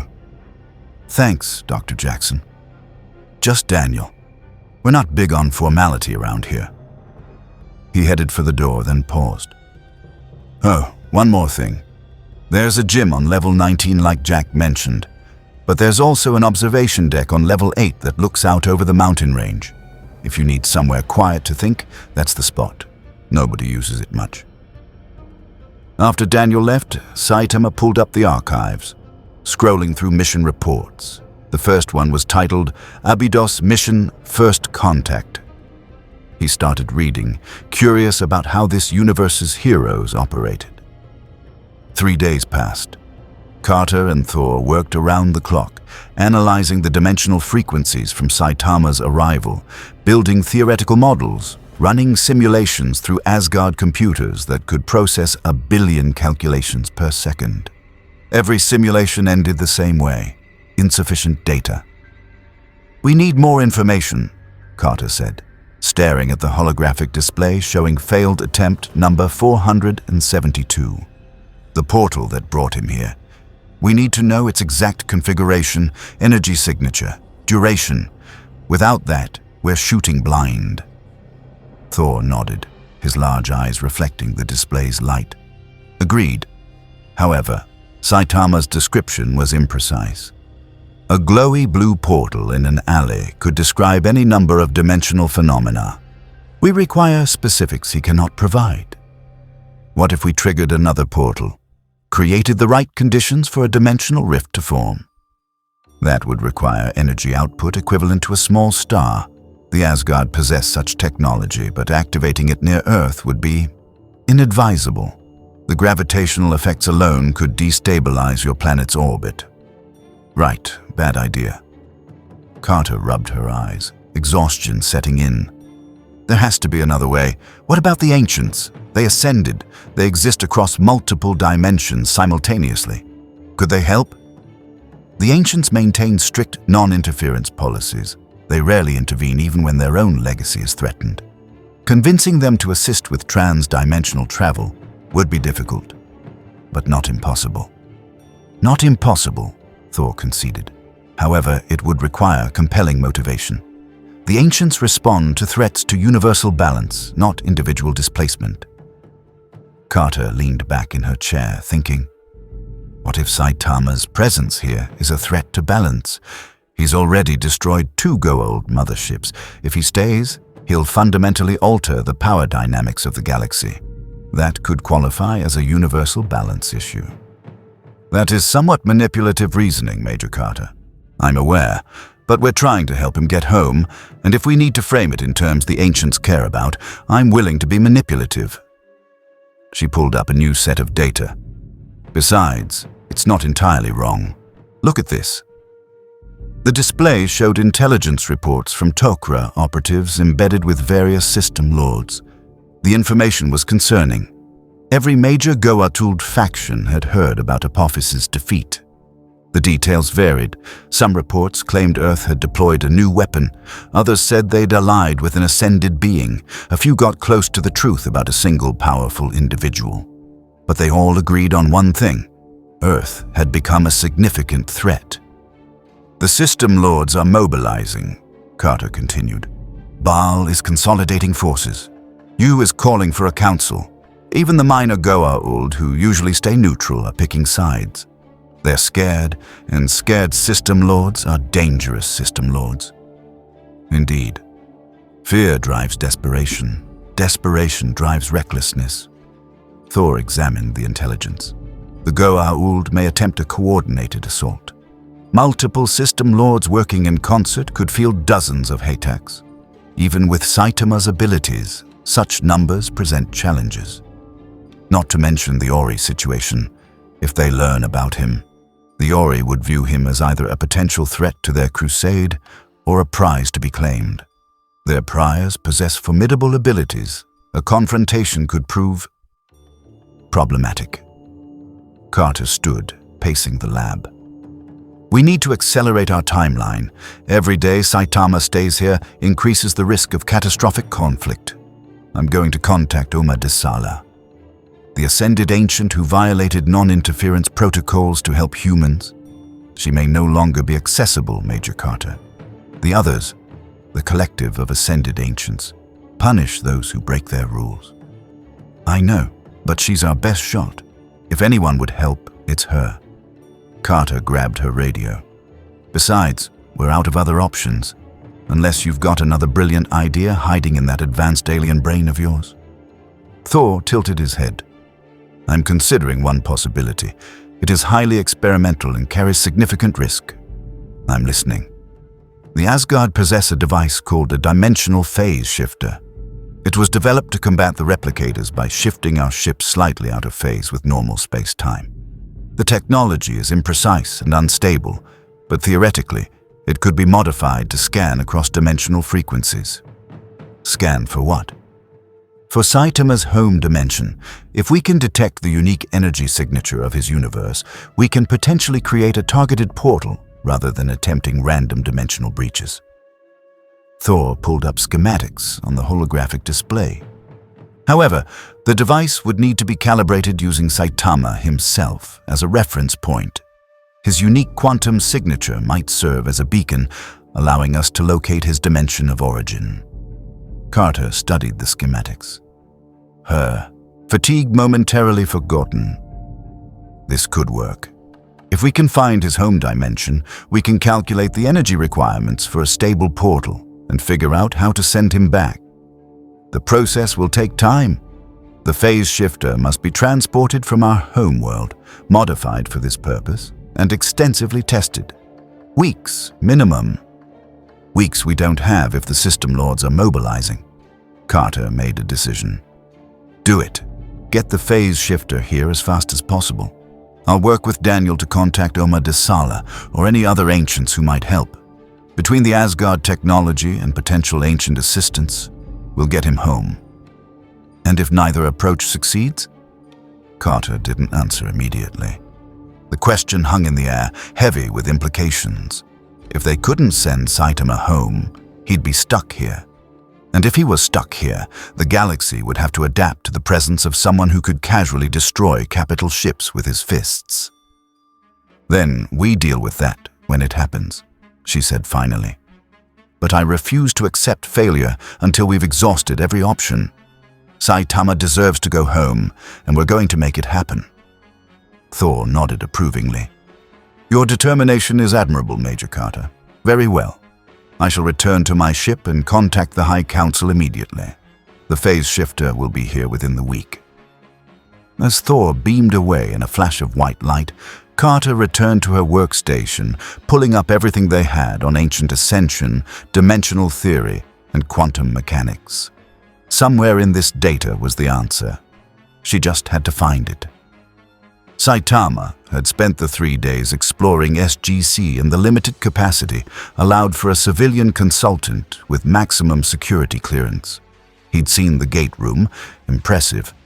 The control room, lots of buttons. The armory, weapons seemed primitive compared to some heroes' equipment. And Daniel's office, so many books he felt tired just looking at them. He'd also read mission reports, dozens of them, hundreds. The tablet sat on his lap as he occupied Daniel's suggested observation deck, looking out over the Colorado mountain range through reinforced windows. The view was nice. Mountains, trees, sky. Different from Z-City's urban sprawl, but peaceful. The mission reports were fascinating in a way he hadn't expected. These people, SG-1 specifically, but other teams too, they faced genuinely dangerous situations. Gods with armies, plague-spreading aliens, time-traveling threats, moral dilemmas that had no good answers, and they didn't have overwhelming power. They had guns, tactics, teamwork, and stubbornness. They won anyway, not always.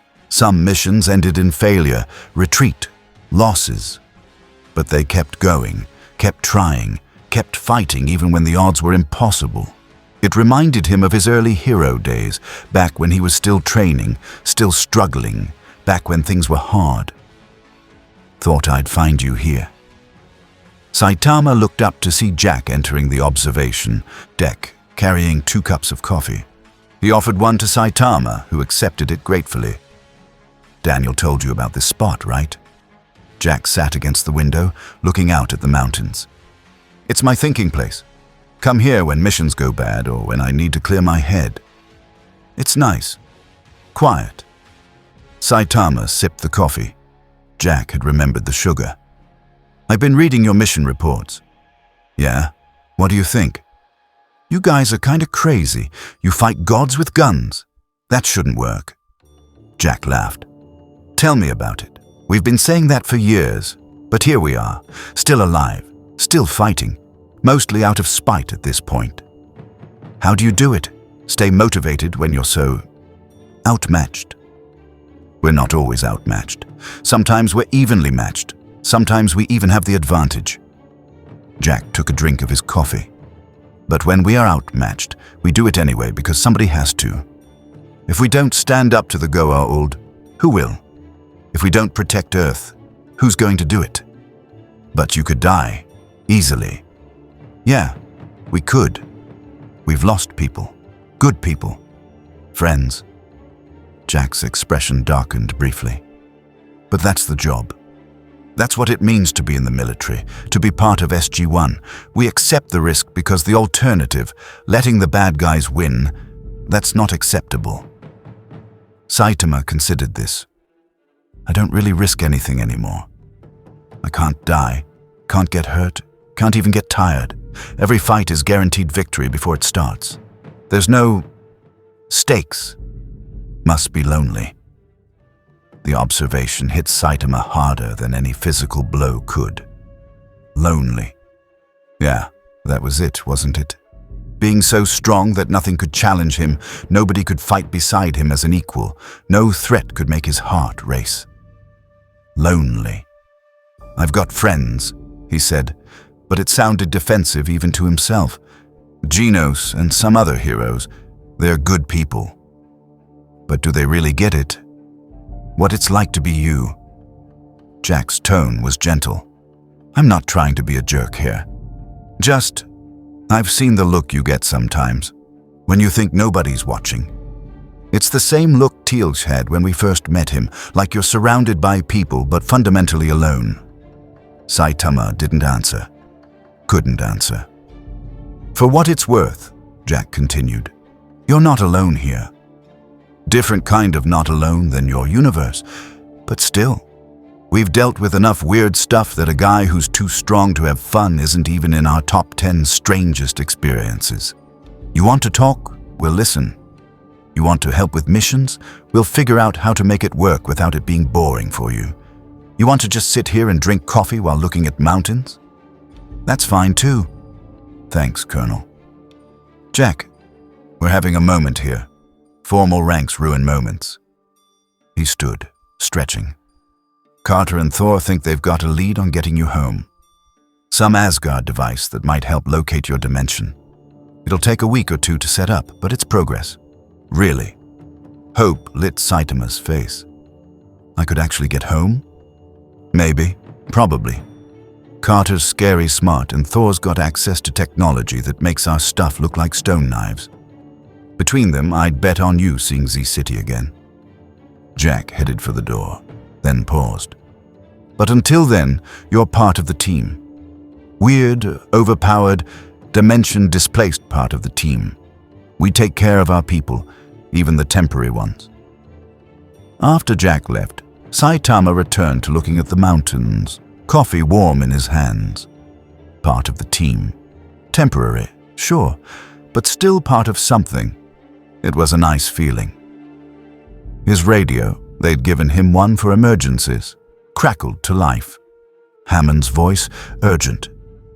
All personnel to battle stations. We have multiple incoming wormholes.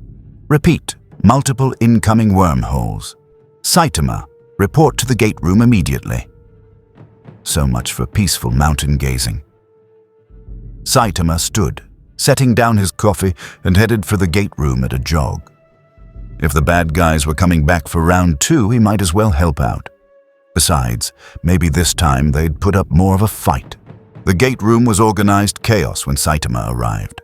SF teams had taken defensive positions behind reinforced barriers, P-90s trained on the inactive Stargate.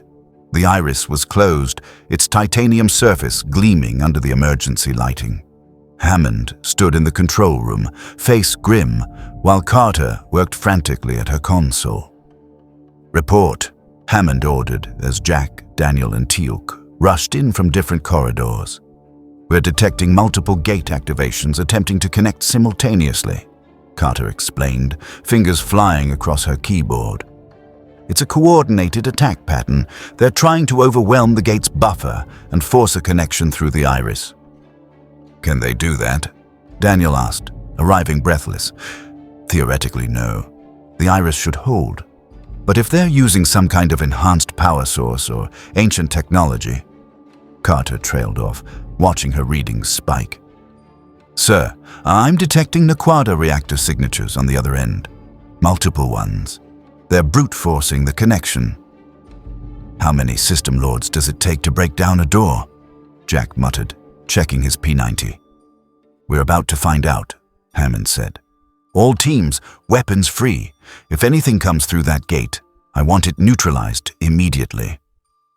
Saitama jogged up the stairs to the control room, cape fluttering behind him.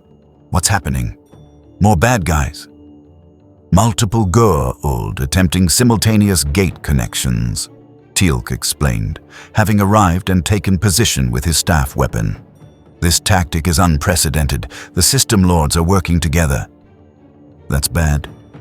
Extremely bad, Daniel confirmed. The system lords hate each other. They've been at war for thousands of years. If they're cooperating, it means they consider Earth, or more specifically you, an existential threat. The Stargate suddenly burst to life. Chevrons locked in rapid succession, 1, 2, 3, but instead of the usual 7, they kept going. 4, 5, 6, 7, 8. 8 chevrons. Carter's voice rose in alarm. They're dialing from another galaxy. The wormhole engaged, event horizon exploding outward in its characteristic kawoosh before settling into a shimmering vertical pool of energy. The iris held, but the wormhole's stability seemed wrong, fluctuating, rippling with excess energy. Something's coming through, Carter warned. Energy signatures are... Sir, those readings don't match Goa'uld technology. This is something else. The iris began to glow, heating up from whatever was pressing against it from the other side. Metal groaned, stress fractures appearing along its surface as something impossibly strong tested the barrier. The iris is failing, Carter shouted. Whatever's on the other side is generating enough force to... The iris shattered.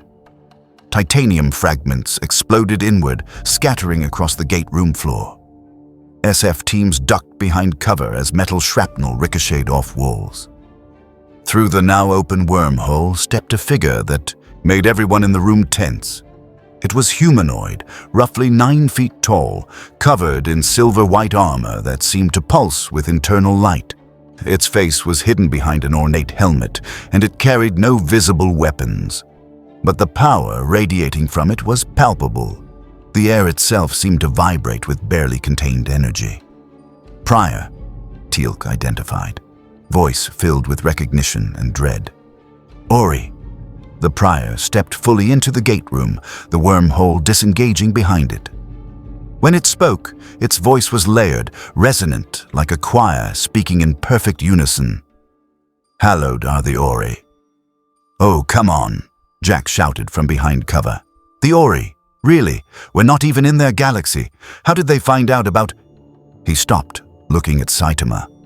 Right. Never mind. I figured it out. The Prior's helmeted head turned, scanning the room until its gaze, though they couldn't see eyes, fixed on Saitama standing in the control room window. The hero looked confused, not frightened. You're the one who destroyed the vessels of false gods, the Prior intoned. Your power is great. The Ori have witnessed your deeds across the dimensional barriers. They offer you ascension, enlightenment, and purpose. Kneel before the Ori, accept origin, and your strength shall be multiplied 1,000-fold. Saitama said eloquently. What? Daniel stepped forward, hands raised in a placating gesture.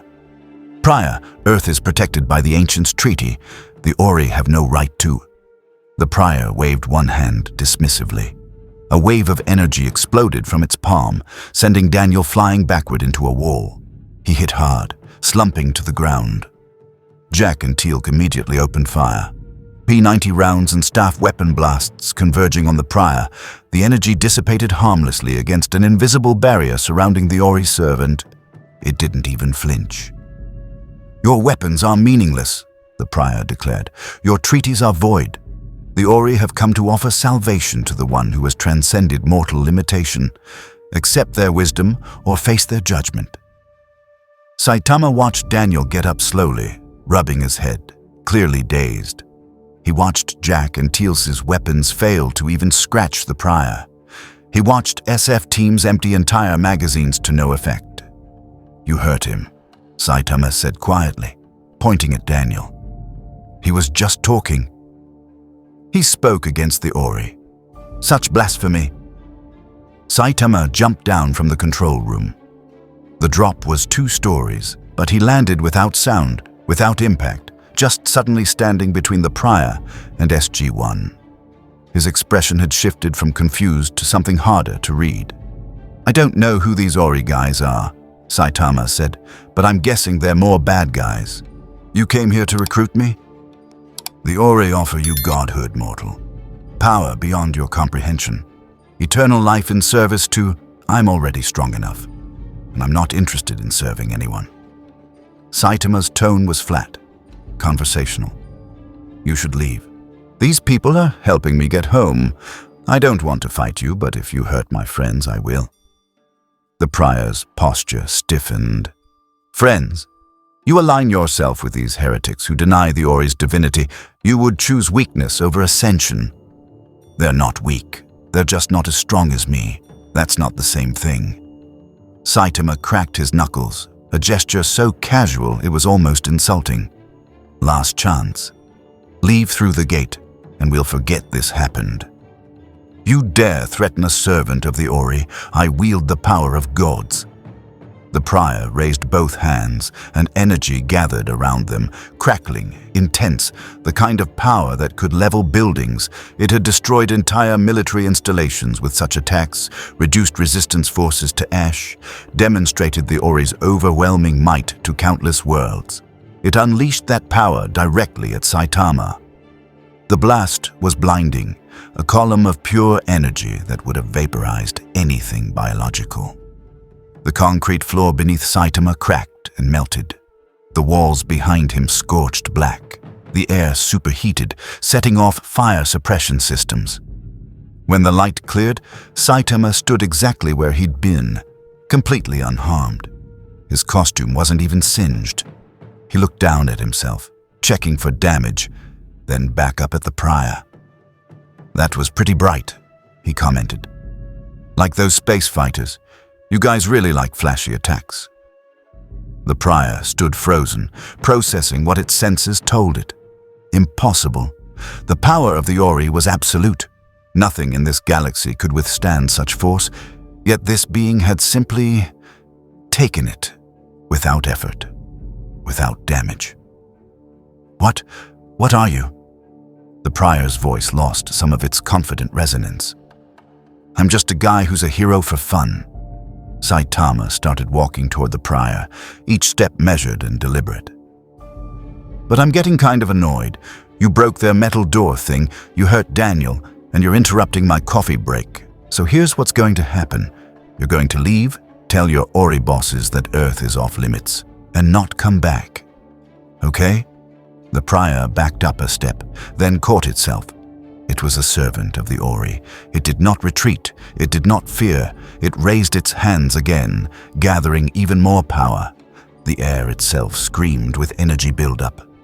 "The Ori do not negotiate with..." Saitama flicked the prior's forehead.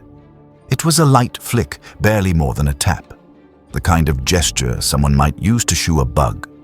But the prior rocketed backward, crashing through the Stargate itself, the actual stone ring, which cracked from the impact.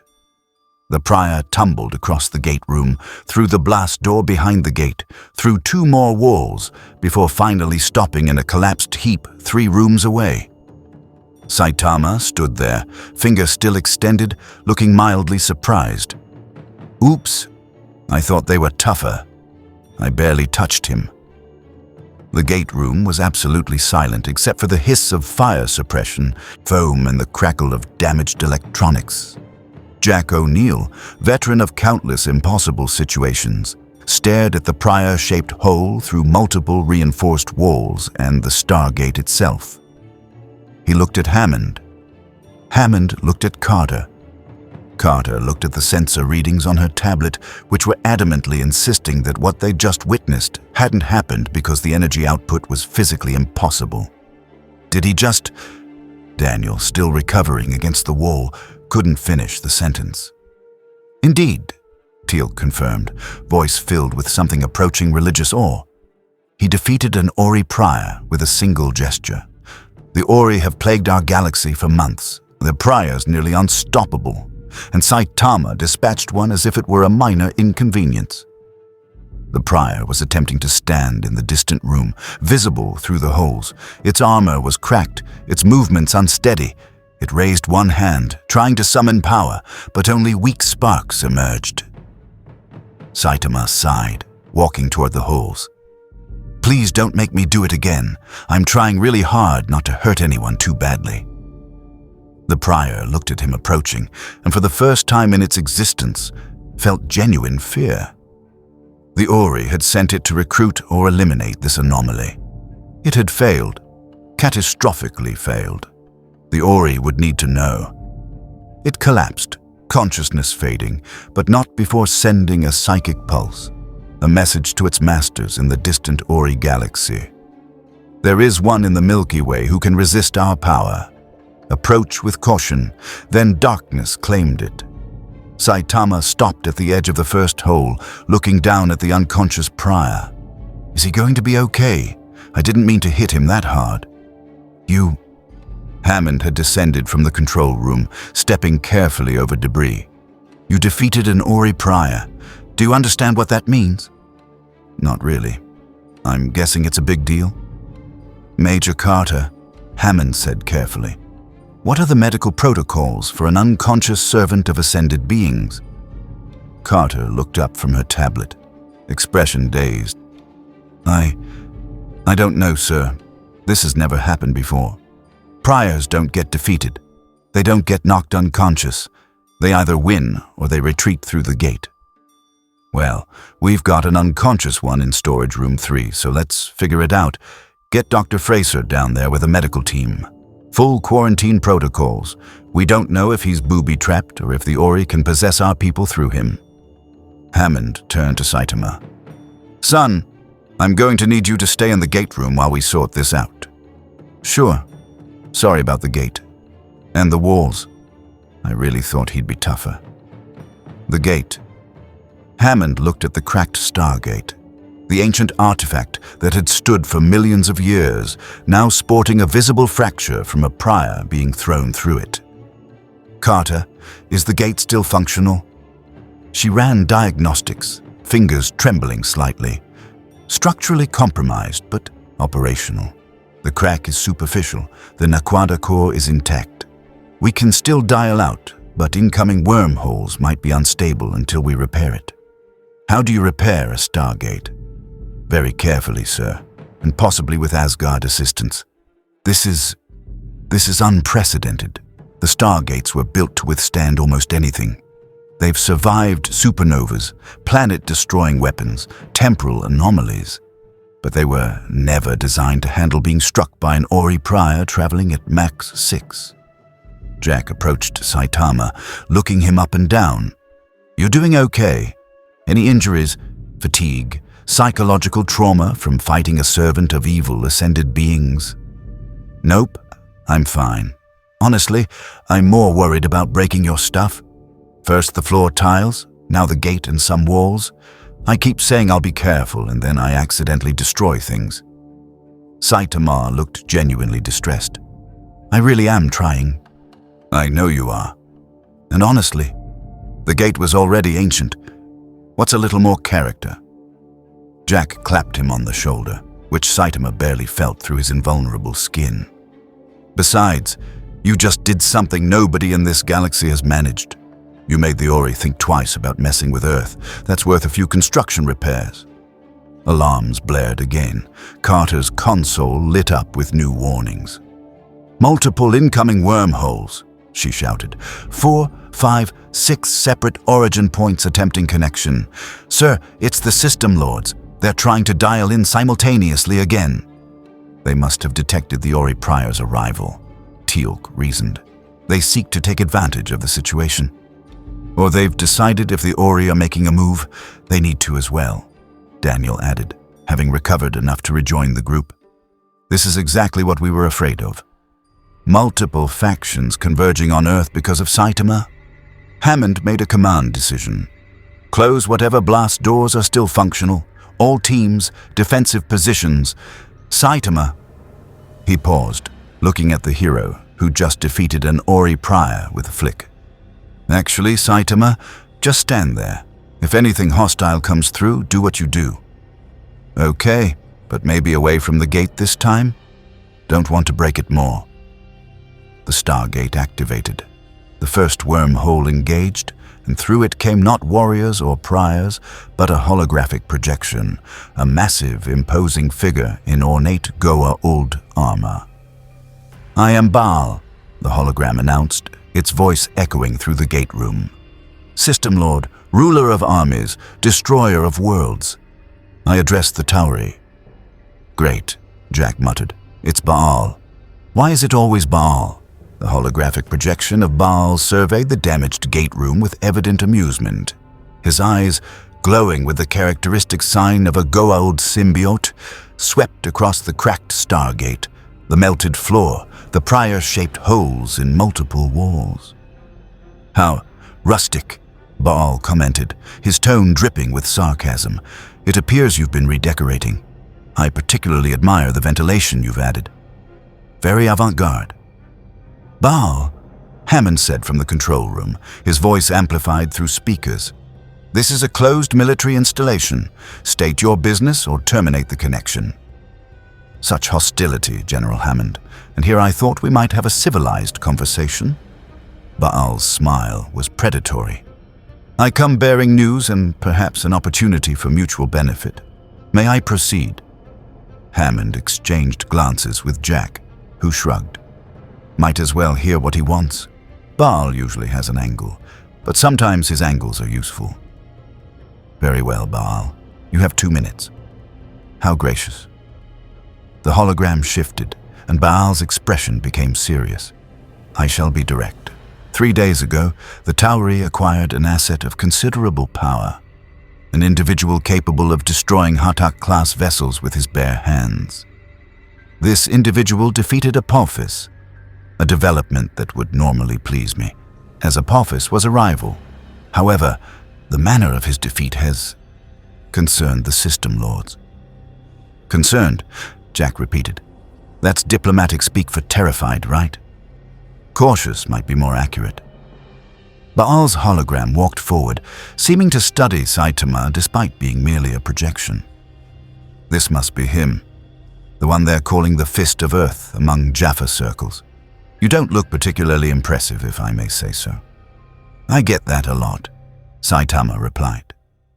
Baal's eyebrows rose fractionally. Confident, I appreciate that. Tell me, Fist of Earth, do you enjoy your service to the Tauri? Are they compensating you adequately for your unique talents? I'm not serving anyone.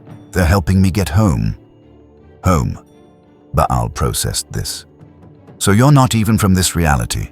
How deliciously complicated. General Hammond, you're harboring an interdimensional refugee with godlike power, and you've made no attempt to leverage this for political advantage. How admirably naive. Get to the point, Baal, Hammond growled. The point, General, is that the System Lords have called an emergency council, the first true council in decades, where we've set aside our differences to address a common threat. That threat is the Tauri, specifically your new friend. The consensus is that Earth must be neutralized before you spread this power to other worlds. You're declaring war, Daniel said, having moved to the gate room floor. The System Lords are uniting against Earth. War is such an inelegant term. I prefer coordinated military action with the goal of preventing catastrophic power imbalance. But yes, essentially, war. Baal's expression shifted to something almost regretful. I voted against it for what it's worth. I've always found the Tauri more useful as occasional allies and sources of amusing chaos than as enemies. But I was outvoted. Why are you telling us this? Carter asked suspiciously. What's your angle? My angle, Major Carter, is survival. I'm a pragmatist. If the System Lords attack Earth in force and your superhuman defender destroys our fleets, which seems likely, the Goa'uld Empire will be weakened to the point of collapse. The Ori will sweep through this galaxy unchallenged. The replicators will finish what they started with the Asgard and move on to human-populated worlds. Chaos will reign, and I prefer order. Profitable order. So you're warning us, Jack said slowly, because you think we'll win and you want to be on the winning side when the dust settles. Precisely. I'm glad someone understands realpolitik. Baal's smile returned. The attack will commence in approximately 6 hours. 7 System Lords have pledged forces. That's over 40 Hatak vessels, 300 Death Gliders, and approximately 10,000 Jaffa warriors. They plan to overwhelm Earth's defenses through sheer numbers in scorched Earth tactics. If your super soldier defeats the first wave, they'll bombard the planet from orbit. If he pursues them into space, they'll lead him away while a second wave attacks.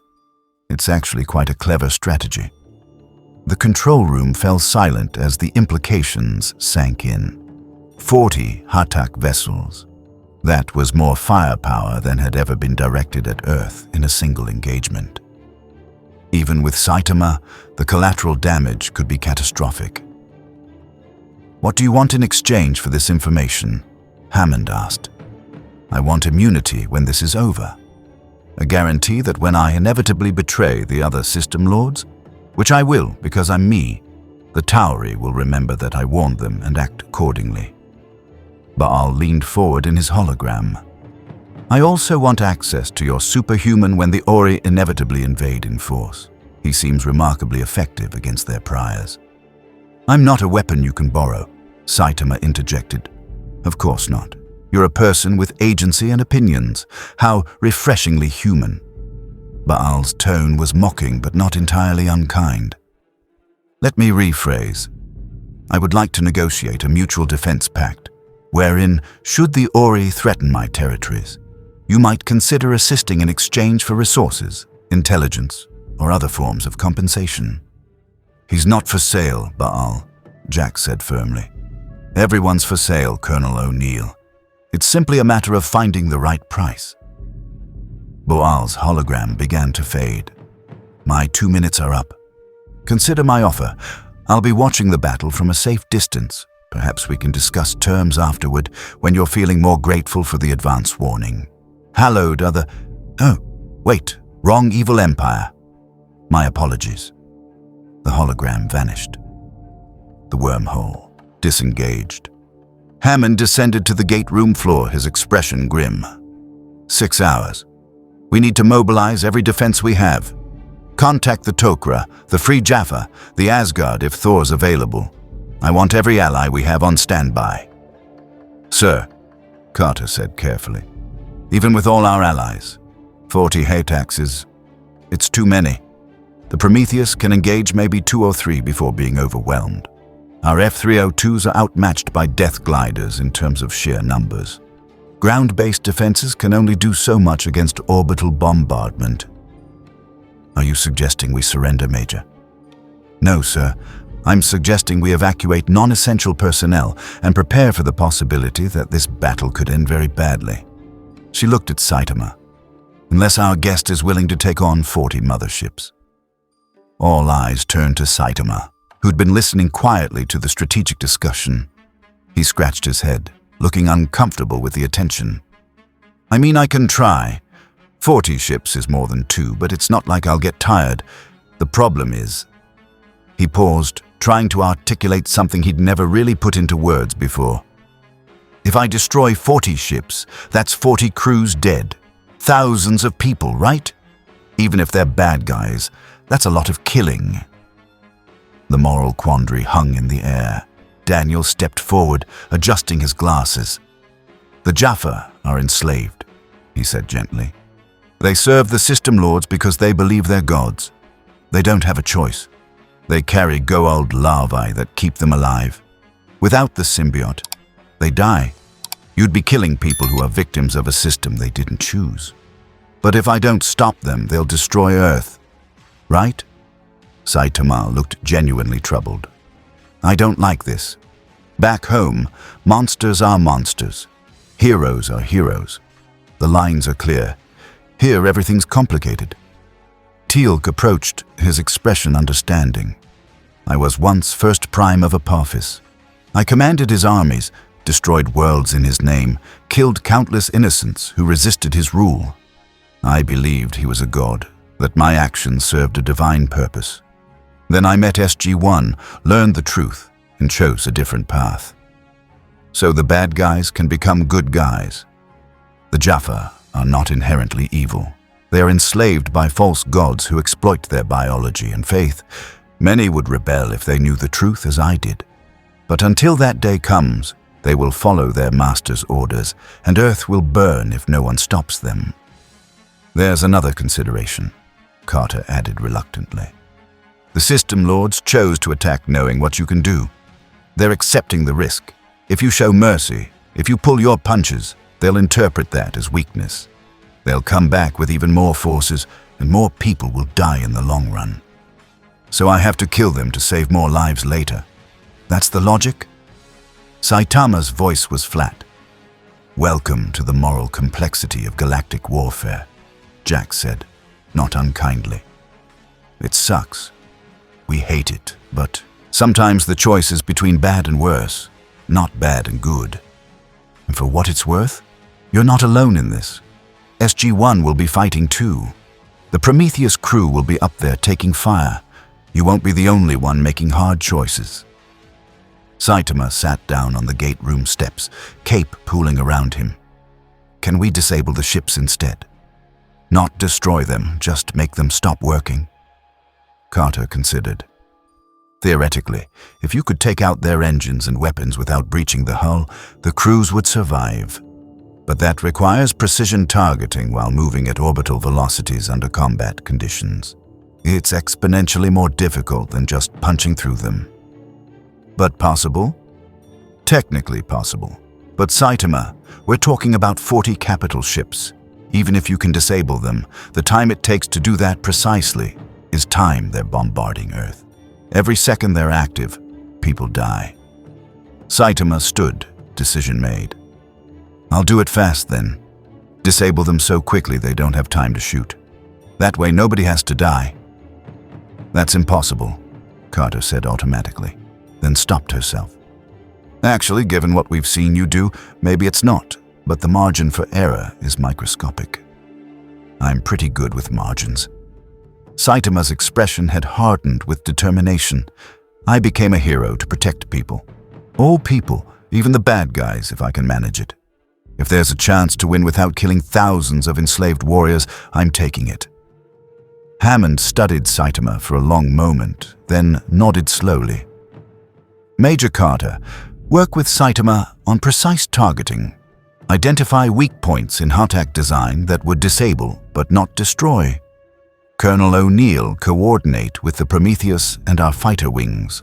I want them providing tactical support and covering civilian population centers. Dr. Jackson, contact our allies.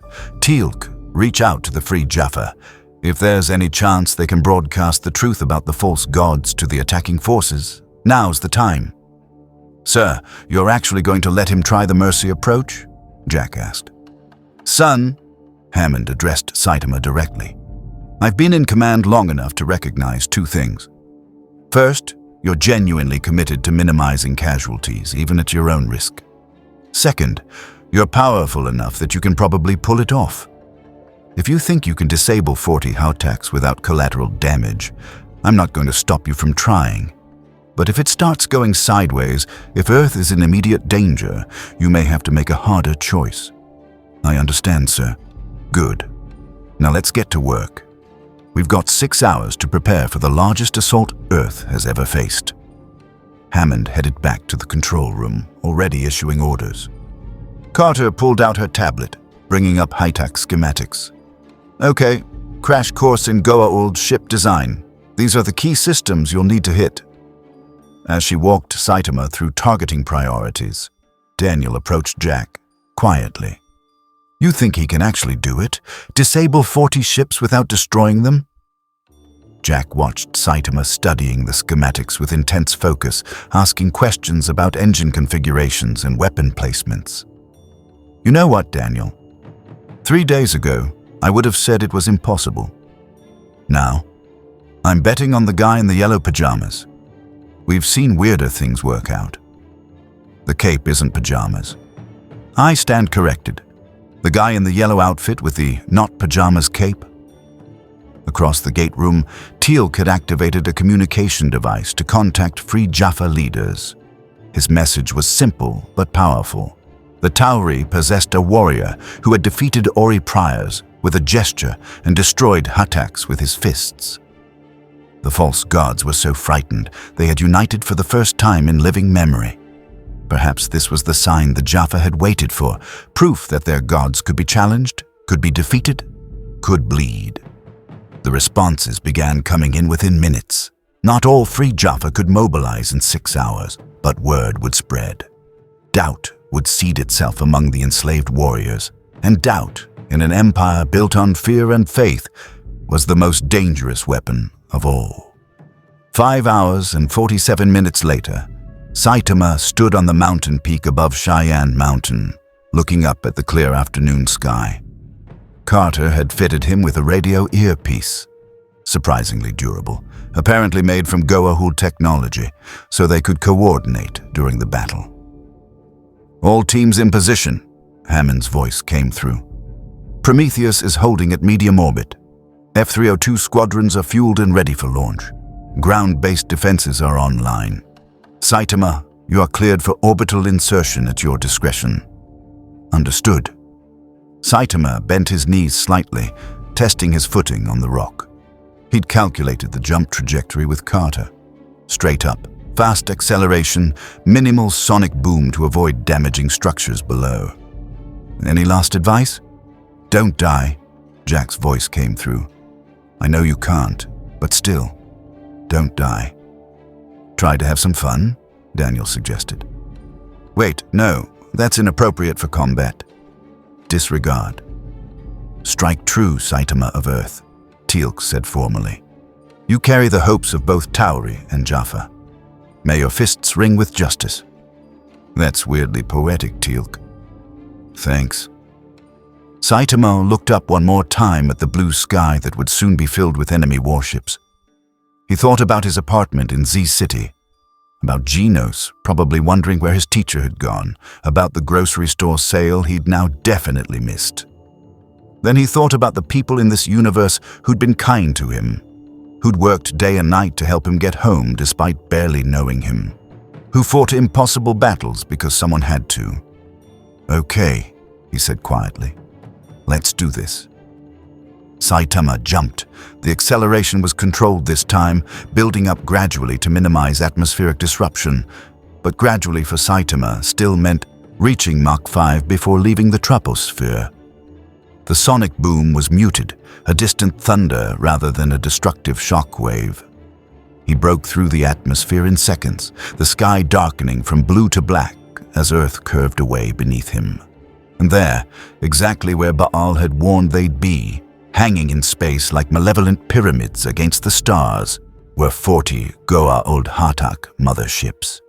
Their weapons were already charging, golden light building along their hull-mounted cannons. Here they come, Carter's voice said in his ear. Prometheus is engaging. F-302s are launching. Saitama, you are weapons free. Saitama rotated in zero gravity, orienting on the nearest cluster of ships. He could see their bridges from here, could see the tiny figures moving inside through reinforced windows. Living people, enslaved people, people who deserved a chance to learn the truth. He pulled his fist back, took a deep breath of nothing, and flew toward the fleet. The battle for Earth had begun. And for the first time since arriving in this universe, Saitama felt something he hadn't experienced in years, the pressure of actual stakes, the weight of real consequences, the challenge of trying to save everyone instead of just winning. It wasn't the physical challenge he'd been seeking, but maybe it was the one he'd needed. The first Hatak's shields registered the incoming object approximately 1.2 seconds before impact. The Jaffa tactical officer barely had time to shout a warning before Saitama hit the shield barrier at Mach 15. Unlike the previous battle, where he'd simply punched through everything, this time Saitama twisted mid-flight, using his momentum to spiral along the shield's surface. His fingers found purchase on the energy barrier itself, which should have been impossible. But impossibility was relative when you were Saitama, and he tore through it like fabric, creating a controlled rupture instead of a catastrophic failure. The shield collapsed in sections rather than exploding. Saitama dropped onto the Hatak's hull, boots magnetizing, another trick Carter had taught him, using salvaged Goa'uld technology integrated into his costume, and sprinted along the pyramid's surface toward the engine cluster. Target the main power conduit. Carter's voice guided him through the earpiece. 3 meters aft of the central spire, there's a junction that feeds both engines and weapons. Severe it cleanly, and the ship goes dead without explosive decompression. Saitama found the spot, knelt, and punched downward with precisely controlled force. The hull crumpled inward, his fist penetrating through multiple decks, through insulation and wiring until it reached the glowing conduit Carter had described. He grabbed it, the energy burning his glove but not his skin, and yanked. The conduit tore free. The Hatak's lights flickered and died. Engines went offline. Weapons powered down. Inside the ship, Jaffa stumbled in sudden darkness as life support shifted to emergency power. "One down," Saitama reported, pushing off the disabled ship toward the next target. "Nobody hurt. Ship's intact." "Confirmed," Carter said, unable to keep the amazement from her voice. "The Hatak is disabled but structurally sound. Crew is alive. Saitama, that was perfect. 39 to go." Perfect. The word echoed in Saitama's mind as he accelerated toward the second ship. When was the last time someone had called his hero work perfect? Usually it was overkill or excessive force or please stop punching through buildings. The second Hatak saw him coming and opened fire. Staff cannon blasts filled the space between them, golden energy bolts that would vaporize an F-302 in a single hit. Saitama weaved through them, not dodging exactly, just moving efficiently, taking the path of least resistance. A few bolts hit him directly, splashing harmlessly off his costume. He reached the second ship, repeated the shield rupture sprint disable sequence.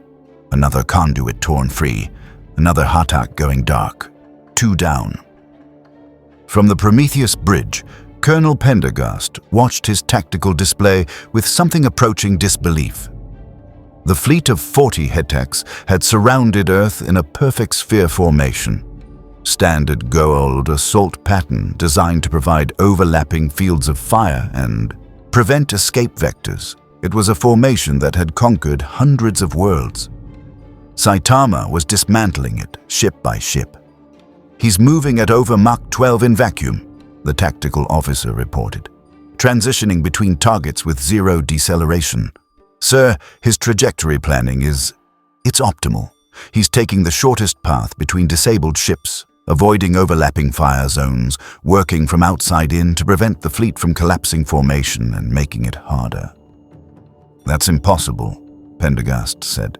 "Those kinds of calculations require computer assistance.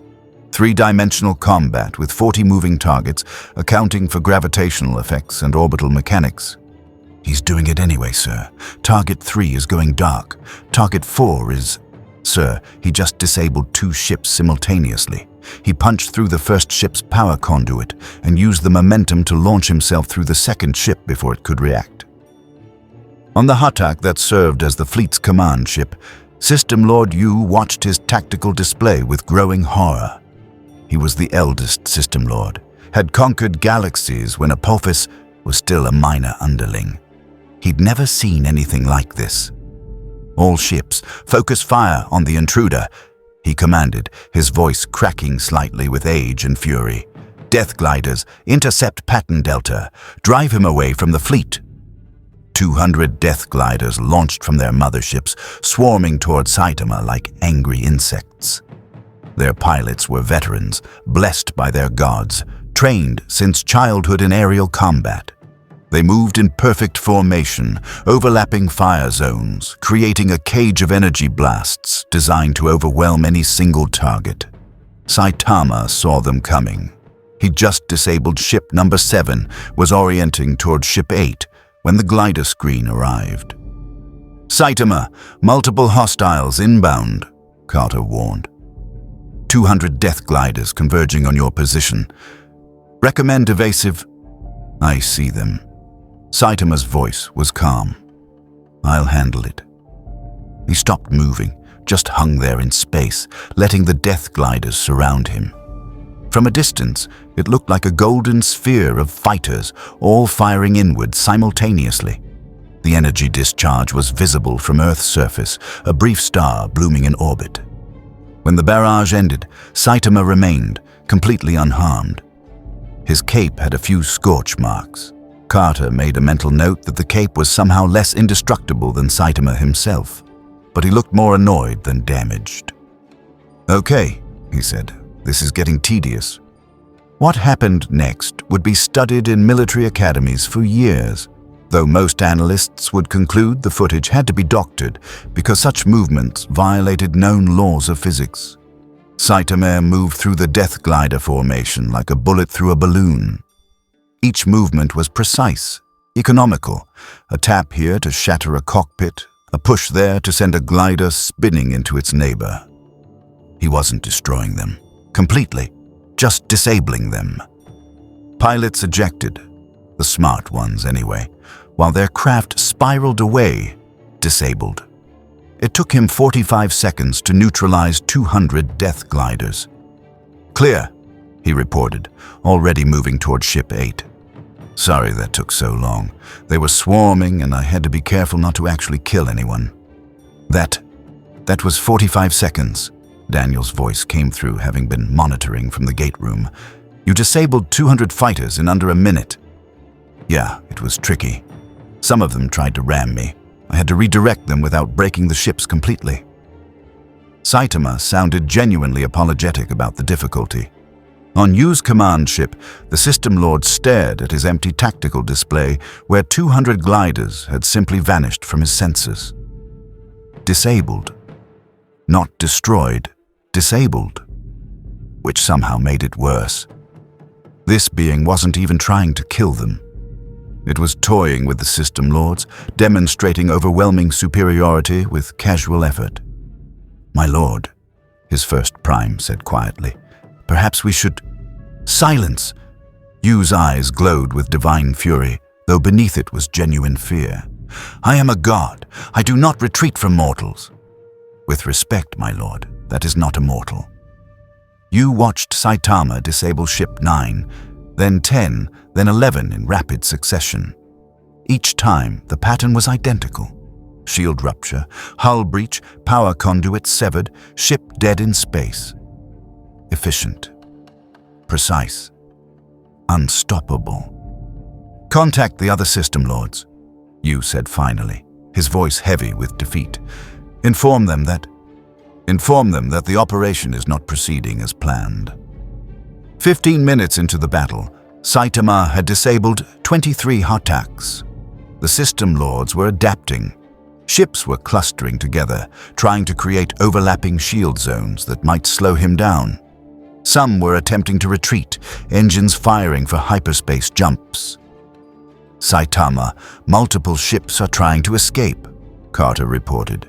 "If they jump to hyperspace, we lose them. They could regroup and attack again." "Can I stop them from jumping?" Saitama asked, grabbing Ship 24's power conduit. "Only if you disable their hyperdrive before they engage it. Each Hatak has a hyperdrive generator in the aft section, below the main engine cluster. If you damage that first, they're locked in normal space." "Got it. Hyperdrive first, then power. That adds a step." "Sorry. I know you're trying to work fast." "No, it's fine. I'd rather work carefully than have them escape and hurt someone else later." Saitama adjusted his pattern, now targeting hyperdrives before power systems. It added approximately 3 seconds per ship to his disabled time. At Ship 27, he encountered a new problem. This Hatak was different. Its shields were stronger, reinforced with some kind of additional technology. When Saitama tried to rupture them the usual way, they held. "Enhanced shields," Carter identified. "That must be one of the System Lord command ships. They've got extra power generation dedicated to defense. You'll need more force." "How much more?" "Significantly more. Those shields are designed to withstand sustained bombardment from multiple enemy ships." Saitama floated before the enhanced shields, studying them. He could punch through, obviously. But the force required might damage the ship more than he intended. He needed finesse. Then he remembered something from the mission reports he'd read. Daniel had once described how the Goa'uld shields had a specific resonance frequency. If you hit them at just the right frequency, they'd collapse without the energy dispersing destructively. "Carter, do these shields have a resonance frequency?" "Theoretically, yes, but finding it would require—" "Wait, are you saying you can sense resonant frequencies?" "I can hear them. The shields make a sound. Well, not a sound exactly, but a vibration. I can feel it through space." Saitama tilted his head, listening to something no one else could perceive. "It's like... there." He flicked the shield. It collapsed instantly, energy dissipating harmlessly. On the Prometheus bridge, Pendergast had stopped questioning the impossible. He just took down enhanced shields with a flick. A flick. I'm putting that in my report, and I don't care if the IOA thinks I'm insane. Saitama disabled Ship 27, now working faster. 28, 29, 30. The remaining 10 Hataks were in full retreat, attempting to break through Earth's gravity well and reach safe hyperspace jump distance. "Don't let them escape." Hammond's voice was urgent. "If even one ship gets away with intelligence about your capabilities, every Goa'uld in the galaxy will adapt their tactics." Saitama accelerated, moving faster than he had all battle. Mach 15 became Mach 18, Mach 20. He caught the fleeing ships one by one, disabling them before they could jump. 31, 32, 33. Ship 34 managed to activate its hyperdrive just as Saitama reached it. The window opened, that characteristic rift in space that led to faster-than-light travel. The Hatak was halfway through when Saitama grabbed its hull. Carter?" he said calmly. "I think I'm being pulled into hyperspace. Is that bad?" "Very bad. Let go. If you enter hyperspace without a ship's protective field." But it was too late. The hyperspace window collapsed around Saitama and the Hatak, both vanishing from normal space. The Prometheus bridge erupted in alarm. "Sir, we've lost contact with Saitama. He's gone." Hammond's voice cut through the panic. "Define gone." "He entered hyperspace attached to a Hatak, sir, without any protection. Hyperspace exposure for biological matter it's instantly fatal. The radiation alone." "He survived space vacuum and Ori prior attacks," Carter interrupted, trying to keep her voice steady. "He'll be okay. He has to be okay." In hyperspace, Saitama was discovering that hyperspace was really, really weird. Colors that shouldn't exist swirled around him. His body felt stretched and compressed simultaneously. Time seemed to move at different speeds depending on which direction he looked. Also, there was no air, but he'd expected that. The Hatak was tumbling through the hyperspace corridor, its trajectory unstable without proper power. Saitama, still clinging to the hull, punched through and grabbed the first solid-looking structural beam he could find. Then, using it as an anchor, he physically pulled himself deeper into the ship. Inside, Jaffa stumbled through darkened corridors, their god having fled when hyperspace activated accidentally. Saitama found the hyperdrive generator, a massive crystalline structure pulsing with unnatural light, and carefully, precisely, crushed one of the control crystals. The hyperspace window collapsed. The Hatak dropped back into normal space. Unfortunately, they'd traveled approximately 3 light years in the brief time they'd been in hyperspace. Saitama floated beside the disabled ship in completely unfamiliar space, surrounded by stars he didn't recognize. "Carter," he said into his radio, "I think I got lost." Static. He was too far away for normal communication. Saitama sighed, oriented on the brightest nearby star, Earth's sun, hopefully, and began the long jump home. 37 minutes later, Saitama re-entered Earth's orbit, cape tattered and costume dusty but otherwise unharmed. The disabled Hatak he'd accidentally taken to hyperspace limped behind him, its Jaffa crew having reluctantly accepted his help pushing their ship back to Earth after he'd explained, through extremely primitive sign language, that he wasn't going to hurt them. "Saitama!" Carter's voice was half relieved, half hysterical. "You just survived unprotected hyperspace travel. That's impossible." "It was really uncomfortable," Saitama admitted. "My ears popped, but I made it back. Did I miss any ships?" "Negative. The remaining 6 surrendered when you vanished. They're currently holding position and awaiting instructions. The system lords have requested..." She paused, checking her notes. "They've requested terms of honorable defeat from the Fist of Earth." "That's kind of a cool name," Saitama admitted. "But I'm still just Saitama. What happens to the ships now?" Hammond answered this time. "We're negotiating with the Free Jaffa to take custody of the surrendered ships and their crews. Many of the Jaffa warriors apparently witnessed your restraint, the fact that you disabled rather than destroyed, and are questioning their orders. Teal'c reports that several First Primes have already contacted Free Jaffa leaders, expressing interest in defection." "So nobody died?" Saitama asked hopefully. "Remarkably, no. You disabled 40 Hataks, neutralized 200 death gliders, survived hyperspace, and came back without a single confirmed casualty on either side." Hammond's voice carried profound respect. "Son, I've been in the military for 30 years. I've never seen anything like what you just accomplished." "I just did what heroes do," Saitama said, but his voice carried something warmer than usual. Pride, maybe, or satisfaction. "Protect people, all people, even the ones shooting at you." From the gate room where SG-1 had watched the entire battle on monitors, Jack turned to Daniel. "I was wrong before." "About what?" "About this universe finding him a challenge." Jack gestured at the screen showing Saitama floating peacefully in orbit, waiting for retrieval. He found a challenge, just not the kind he was looking for. He wanted someone strong enough to fight. Instead, he got something harder, having to win without killing anyone, having to be precise instead of powerful. That's a different kind of hard. Daniel nodded slowly. And he rose to it. Most people given that much power would take the easy route. He chose the difficult path because it was the right one. "Indeed," Teal'c added, having joined them. "Saitama has demonstrated today what true strength means. Not the power to destroy, but the discipline to protect. He is a warrior in the truest sense." On the Prometheus, arrangements were being made to retrieve Saitama. But before the transport could activate, something unexpected happened.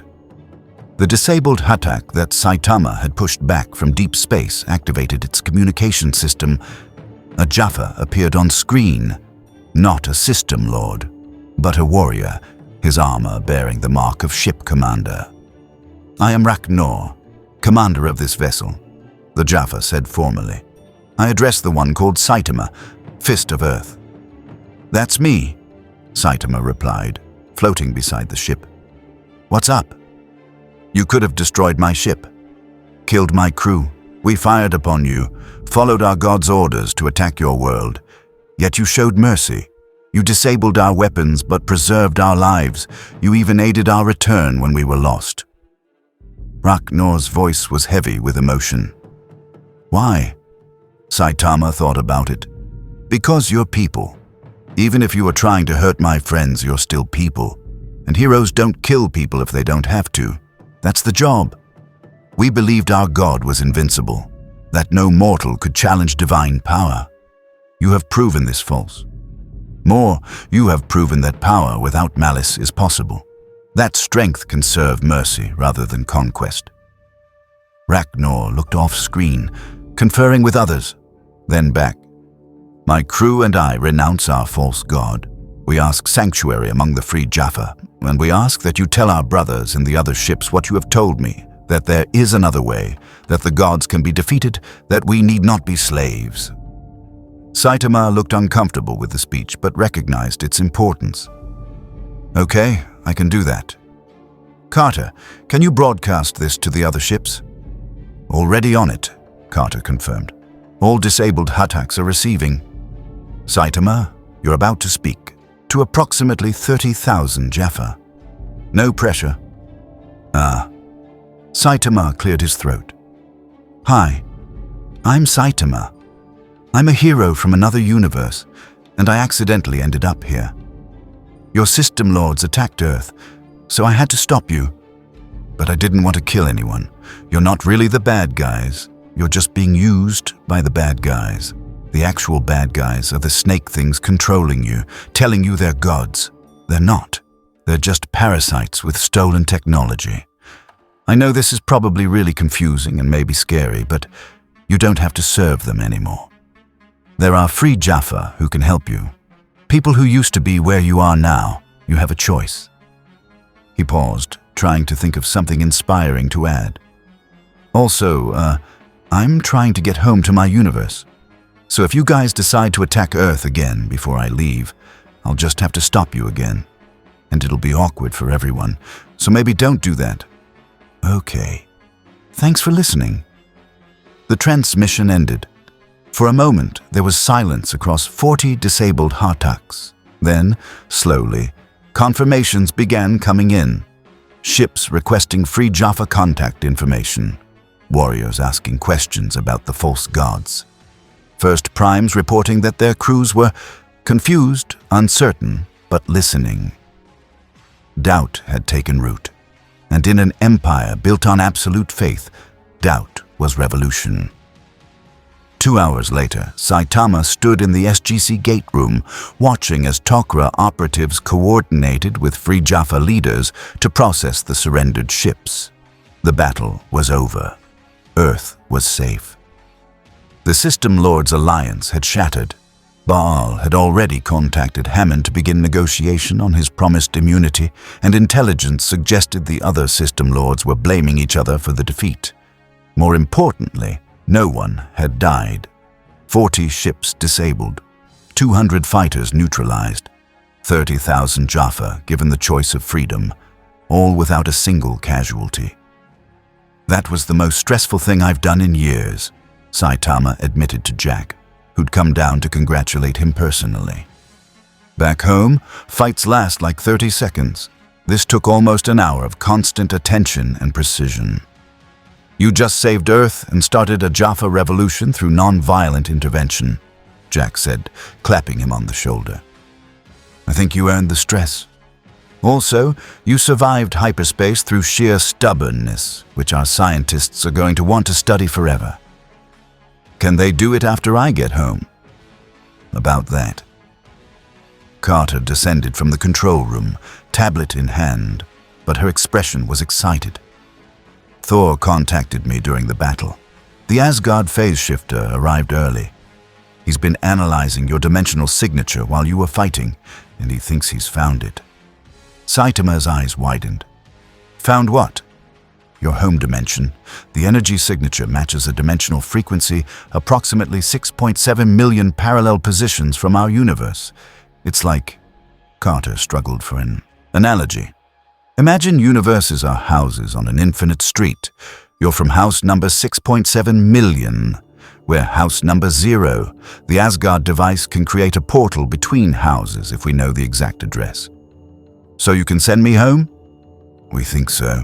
But we need to test it first, calibrate the portal, make sure it's stable. That'll take... She checked her notes. Approximately 4 more days. Maybe 5. The Asgard are being very careful.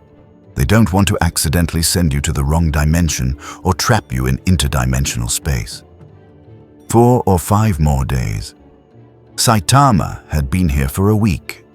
Another 5 days seemed both impossibly long and surprisingly short. Okay, he said. I can wait 5 more days. What should I do until then? Rest, Hammond suggested, having joined them. You've earned it. Although I suspect the IOA, the Joint Chiefs and approximately 17 allied governments are going to want to speak with you at some point. You've fundamentally altered galactic politics in a week. I really didn't mean to. The best heroes never do, Daniel said, appearing with Teal'c's. They just do what's right and let the consequences sort themselves out, which is what you did today. Teal'c bowed formally. Saitama of Earth, you have given my people something they have not had in millennia. Hope. The Jaffa will remember your name for generations.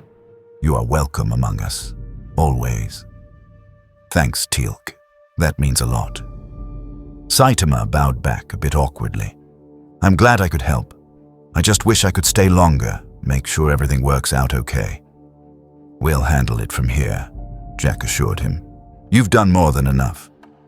Now it's our turn to do the boring political stuff, the diplomatic negotiations, the paperwork. Trust me, you're getting the better deal by leaving. Saitama smiled, a real smile, genuine and warm. You guys are pretty cool. For people who live in a universe where everything's trying to kill you, you're really nice. We get by, Jack said. Now come on. I promised Daniel I'd buy you dinner in the commissary if you saved Earth without breaking anything important. You broke the gate, but Thor says he can fix it, so I guess that counts. As they headed toward the cafeteria, Saitama looked back at the Stargate one more time. 5 more days, and he'd step through it, or through whatever portal the Asgard created, and return home. Back to Z-City, to Genos, to the Hero Association, to his crappy apartment with the cracked ceiling. He was ready to go home. But he'd miss this place. The 4 days that followed the battle were, paradoxically, some of the strangest Saitama had experienced in either universe. Not because of alien invasions or dimensional anomalies, but because he was suddenly, inexplicably famous. The Jaffa were calling him Kal Shak, which Teal'c explained meant warrior of mercy in Goa Uld.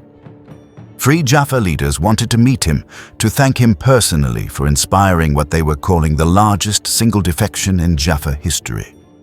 The Tok'ra had sent ambassadors requesting his presence at diplomatic functions. Even the Asgard High Council had expressed interest in meeting the human who transcended physical limitation through exercise. Saitama had politely declined all of it. "I'm just here temporarily," he'd explained to Hammond when the requests piled up. "Meeting a bunch of important people seems like a waste when I'm leaving in a few days. Besides, I'm not good at fancy events. I always say the wrong thing." Hammond, who'd attended enough state dinners to sympathize, had run interference. The official line became, Saitama was a classified asset preparing for dimensional transit and was unavailable for public appearances.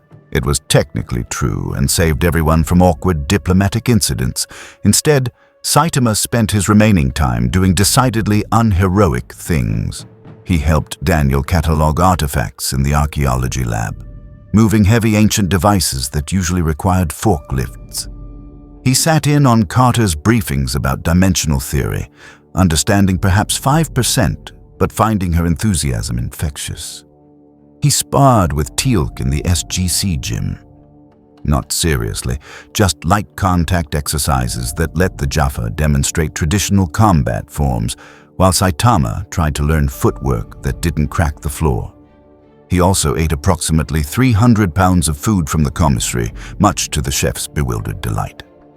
On the 3rd day, Jack found him on the observation deck again, watching the sunset paint the mountains in shades of orange and purple.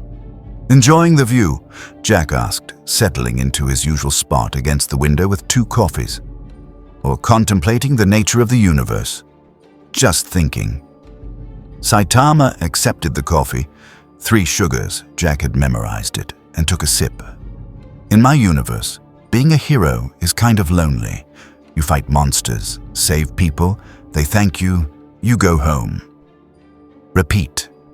There's not a lot of connection, I guess. But here, everything you do is connected. Every mission affects the galaxy.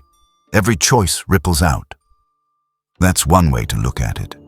Another way is that everything we do has way too many consequences, and we're all just trying not to accidentally start an interstellar war." Jack drank his own coffee. "But yeah, I get what you mean. Everything matters here, for better or worse. Do you ever wish it was simpler? Every damn day. But simple problems don't need SG-1. They need regular soldiers, regular people. We're here for the complicated stuff precisely because it's complicated." Jack looked at Saitama sidelong. "You've done the complicated stuff now. How's it feel?" Saitama considered. "Harder than fighting, but better, maybe. I don't know. I've spent 3 years being bored because nothing challenges me physically. But this week, trying to save everyone instead of just winning, that was hard. Not physically hard, but hard. That's called moral complexity, and it sucks," Jack said sympathetically. "Welcome to the club. We meet never, and the only benefit is occasionally saving the world." "I think I prefer it, though. The moral complexity thing. It makes the hero work feel like it matters more." Saitama stared into his coffee. "When I get home, maybe I'll try to think about that more. Not just punch monsters, but think about why I'm punching them, who I'm saving, what happens after. Look at you, having character growth in a foreign universe. That's efficient." Jack stood, stretching. "Speaking of home, Carter wanted me to tell you the portal's almost ready. They're doing final calibrations tomorrow morning. If everything checks out, you could be back in Z-City by tomorrow afternoon." Tomorrow. The word felt heavier than it should. "That's great," Saitama said and meant it. "I really need to get back. Genos is probably freaking out, and rent's definitely late now, but But you'll miss this place, Jack finished. Yeah, we'll miss you too. It's been interesting having someone around who makes our impossible situations look easy. Good for the ego, terrible for the ego, complicated feelings all around. Will you guys be okay? Without me here, I mean. What if the Ori come back or more system lords attack? Then we'll handle it the same way we handled things before you showed up, with grit, luck, and an unhealthy amount of C4. Jack's tone was light, but his expression was serious. Saitama, you can't protect everyone forever, and you shouldn't have to. You've got your own world to take care of. We've been defending Earth for 5 years before you arrived, and we'll keep defending it after you leave. That's our job. I know, Saitama struggled to articulate it. I want to make sure you guys win. You're good people. We'll do our best. And hey, if we really screw up, maybe the dimensional portal will still work and we can call you for backup. Probably won't, but it's a nice thought. Jack headed for the door, then paused. One more thing. Tomorrow, before you leave, SG-1 wants to give you a proper send-off. Nothing fancy, just the team. You in? Yeah, I'd like that. After Jack left, Saitama remained on the observation deck as the sun finished setting and stars emerged in the darkening sky. Somewhere up there were 40 disabled Hartucks being claimed by Free Jaffa. Somewhere in another galaxy, the Ori were probably planning their next move. Somewhere across the universe, people were fighting battles, making choices, trying to protect the things they cared about. And tomorrow, he'd return to his universe to do the same. The next morning, Saitama stood in the gate room for what would likely be the last time. The Stargate itself had been repaired. Thor's engineers had worked some kind of Asgard magic involving crystalline bonding and dimensional phase alignment. It looked good as new, though Carter insisted there were still minor stress fractures that would need monitoring. Beside the Stargate, the Asgard had installed their dimensional phase shifter, a complex array of crystalline technology that hummed with barely contained energy. It looked nothing like the Stargate, all smooth curves and pulsing light, distinctly Asgard in aesthetic. Thor stood beside his creation, small gray form dwarfed by the machinery but commanding respect nonetheless. The calibrations are complete, he announced. The portal will open a stable wormhole to Saitama's home dimension. Transit should be instantaneous and painless. Should be, Saitama asked. Science is rarely absolute. However, I am 97% confident in success. What's the other 3%? Catastrophic dimensional collapse, temporal displacement, or accidental materialization inside solid matter. Thor said it with the casual tone of someone listing minor inconveniences. However, these outcomes are statistically unlikely. Thor, you're terrible at reassurance, Jack said, having arrived with the rest of SG-1. Saitama, ignore him. The portal will work fine. Probably, almost certainly. Thanks, that's much better, Saitama said dryly. Daniel stepped forward, carrying a small box. Before you go, we wanted to give you something. It's not much, but... He opened the box, revealing a small device that looked like a modified GDO, the remote transmitter used to send iris codes through the Stargate. It's a communication device, Carter explained. Modified with Asgard technology to theoretically work across dimensional barriers. We're not sure it'll function given the distance between our universes, but Thor thinks there's a chance. If it works, you can contact us, and if we ever need to contact you, or vice versa, we can try. We figured, just in case your universe gets invaded by dimension-hopping monsters or something, Jack added. Or if you get bored and want to tell us about grocery sales. Whatever works. Saitama took the device carefully, examining it. It was small enough to fit in his pocket. Surprisingly light. This is really cool. Thank you. There's also this. Teal'c produced a folded piece of cloth. No, armor. Light, flexible armor in a familiar red and blue pattern. It is Jaffa warrior armor, modified to your specifications by the finest craftsmen among the Free Jaffa. They wished you to have it as a symbol of gratitude and respect. The armor was beautiful, clearly crafted with care. Saitama ran his fingers over it, feeling the quality. "I can't accept this. It's too—" "You dishonor them by refusing," Teal'c said gently. "The Free Jaffa consider you a hero of their liberation. This gift comes from the heart of a people learning to be free. Please accept it." "Okay." Saitama held the armor close. "I'll wear it. When I'm doing hero work back home, I'll think about you guys." "Just don't punch through any more national monuments," Jack said. "We've got a reputation to maintain." Daniel removed his glasses. Cleaning them, a nervous gesture Saitama had learned, meant he was emotional but trying to hide it. "You've taught us something important this week. We get so caught up in the impossible odds, the overwhelming threats, that sometimes we forget. Precision matters. Restraint matters. Trying to save everyone, even the enemy. That's not weakness. It's strength." "Indeed," Teal'c agreed. "You have reminded us that power without compassion is tyranny. The Goa'uld wielded immense power, but they lacked mercy. You possess greater power than any system lord, yet you chose mercy. That is the true mark of a hero." "And you survived our coffee," Jack added. "That alone deserves recognition." Carter smiled. "We've uploaded all our mission reports to a data drive. It's in the armor pack. If you ever want to read about more of our adventures, you'll have them. Consider it light reading for a boring Tuesday." "Thank you, all of you." Saitama looked at each of them.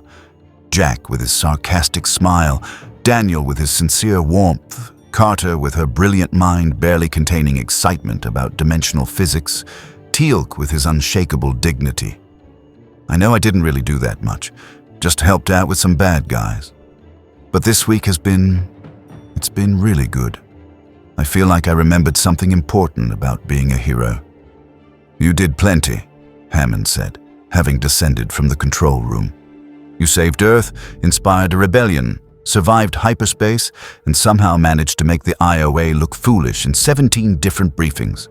I'd say that's a successful visit." "The portal is ready," Thor announced. The phase shifter hummed louder, its crystals glowing brighter. "Saitama of Z-City, your path home is open." The device activated. Unlike the Stargate's explosive kawoosh and vertical event horizon, the Asgard portal opened as a gentle sphere of light, soft, inviting, almost warm. Through its translucent surface, Saitama could see home. The alley where he'd first encountered the portal. The familiar urban sprawl of Z-City. His world. "That's it?" he asked. "I just walk through?" "Yes. The portal will remain stable for approximately 30 seconds before collapsing. I recommend prompt transit." Thor's large eyes studied Saitama. "It has been interesting meeting you. Your existence challenges many assumptions about biological limitation. I hope to study your universe's physical laws in the future. If you visit, I'll show you the good ramen places," Saitama offered. He turned to SG-1 one last time. There should be something profound to say. Some perfect goodbye that encapsulated everything.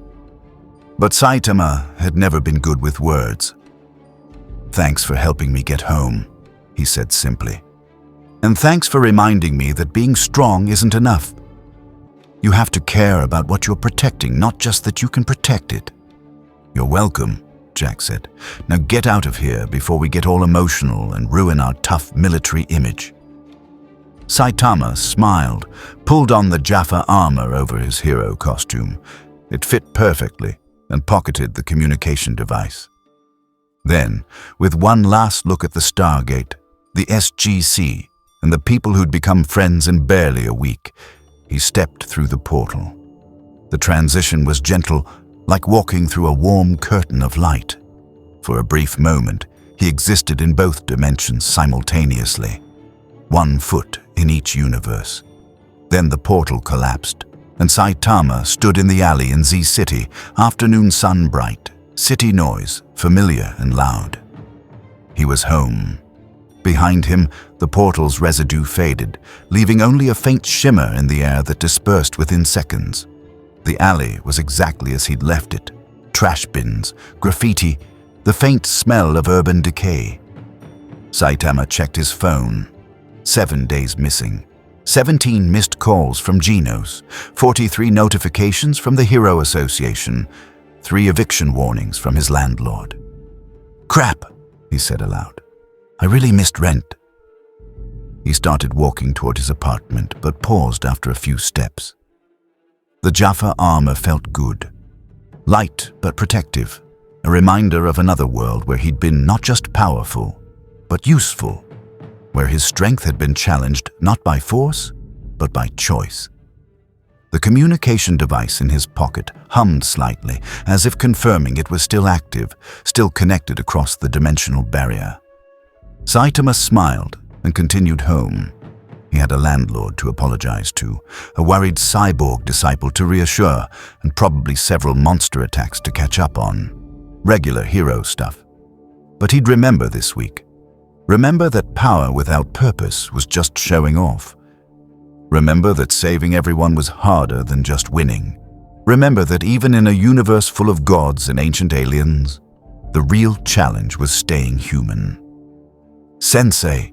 Saitama looked up to see Genos sprinting down the street, his mechanical body moving at top speed, expression desperately relieved. "Sensei, you vanished. I searched everywhere. The Hero Association mobilized search teams. Where have you been?" "It's kind of a long story," Saitama said. "Involves aliens, spaceships, and a really complicated dimensional portal. Also, I made some friends." "Friends?" Genos looked suspicious. "What kind of friends?" "The kind who fight monsters and protect people. Kind of like heroes, but more military. And they live in a universe where everything's more complicated." Saitama started walking again, Genos falling into step beside him. "I'll tell you about it over dinner. I'm starving. Do we have anything in the apartment?" "I maintained your residence in your absence, Sensei. There is food." "Good. Because I've been eating military rations for a week and I really need some actual Japanese food." As they walked, Saitama pulled out the communication device, examining it. Maybe it worked, maybe it didn't. But the thought that there was a universe out there where people remembered him, where his actions mattered in ways beyond just punching, that was worth something. Worth everything, really. 3 months passed in both universes. In the Stargate universe, the Jaffa rebellion spread like wildfire across Goa'uld territories. Ragnar became a free Jaffa leader, telling anyone who would listen about the warrior of mercy who had shown that the gods could be defeated without becoming monsters themselves. The 40 captured Hataks became the foundation of a free Jaffa fleet, and the former slaves began the long process of building their own nation. Baal, true to form, betrayed the other system lords and cut a deal with Earth. In exchange for intelligence about Ori movements and Goa'uld technology, he received limited immunity and trade agreements. Jack hated every minute of the negotiations, but even he admitted Baal's information had saved lives. The Ori invasion continued, but Earth had gained something valuable, proof that even ascended beings' servants could be defeated. The prior that Saitama had knocked unconscious, who survived incidentally, though his faith was permanently shaken, became a propaganda tool. If one man could defeat a prior, what else was possible? SG-1 continued their missions, facing new threats and impossible odds with their characteristic mix of brilliance, stubbornness, and bad jokes. Sometimes, during the hardest missions, Jack would look at the cracked Stargate and smile slightly. Saitama had been there for barely a week, but his impact remained. The communication device they'd given him had worked exactly once, a brief transmission 3 weeks after his departure. Just 2 words in Saitama's voice. "Got rent." It was enough. In Z City, Saitama returned to his routine. Monsters appeared. He punched them. The Hero Association sent him on missions. He completed them efficiently. Genos asked increasingly complex questions about heroism that Saitama answered with increasingly simple responses. But something had changed. He thought more about the people he saved now, not just the threats he eliminated. He pulled his punches more carefully, trying to disable rather than destroy when possible. When the Hero Association wanted to use excessive force against a rampaging monster that was actually a confused alien, Saitama argued for restraint and won. The other S-Class heroes noticed the difference. He was still bored by most fights, still absurdly overpowered, still living in a crappy apartment eating budget food. But there was a new thoughtfulness to his heroism, a care that extended beyond simply winning. Sometimes, late at night when Genos was recharging and the city was quiet, Saitama would pull out the communication device and wonder if it still worked. Wonder if SG-1 was okay, if Teal'c's people were free, if Earth was still standing against impossible odds. He never tried calling. They had their universe to protect. He had his. That was how it should be. But the Jaffa armor hung in his closet next to his hero costume, cleaned and maintained with care. And sometimes, when the hero work felt particularly meaningless, when the boredom threatened to overwhelm him, he'd look at it and remember. Remember a week when strength alone wasn't enough, when precision mattered more than power, when choosing mercy over destruction had inspired a revolution. Remember when being a hero had felt difficult in exactly the right way. The Stargate remained in both their stories, a circle of stone connecting worlds, building bridges between impossible people, creating legends that would echo across galaxies. Saitama had stepped through it by accident, become part of its story for a brief moment, and stepped back to his own universe, changed. Not stronger, that was impossible, but better. And sometimes, that was the greater power.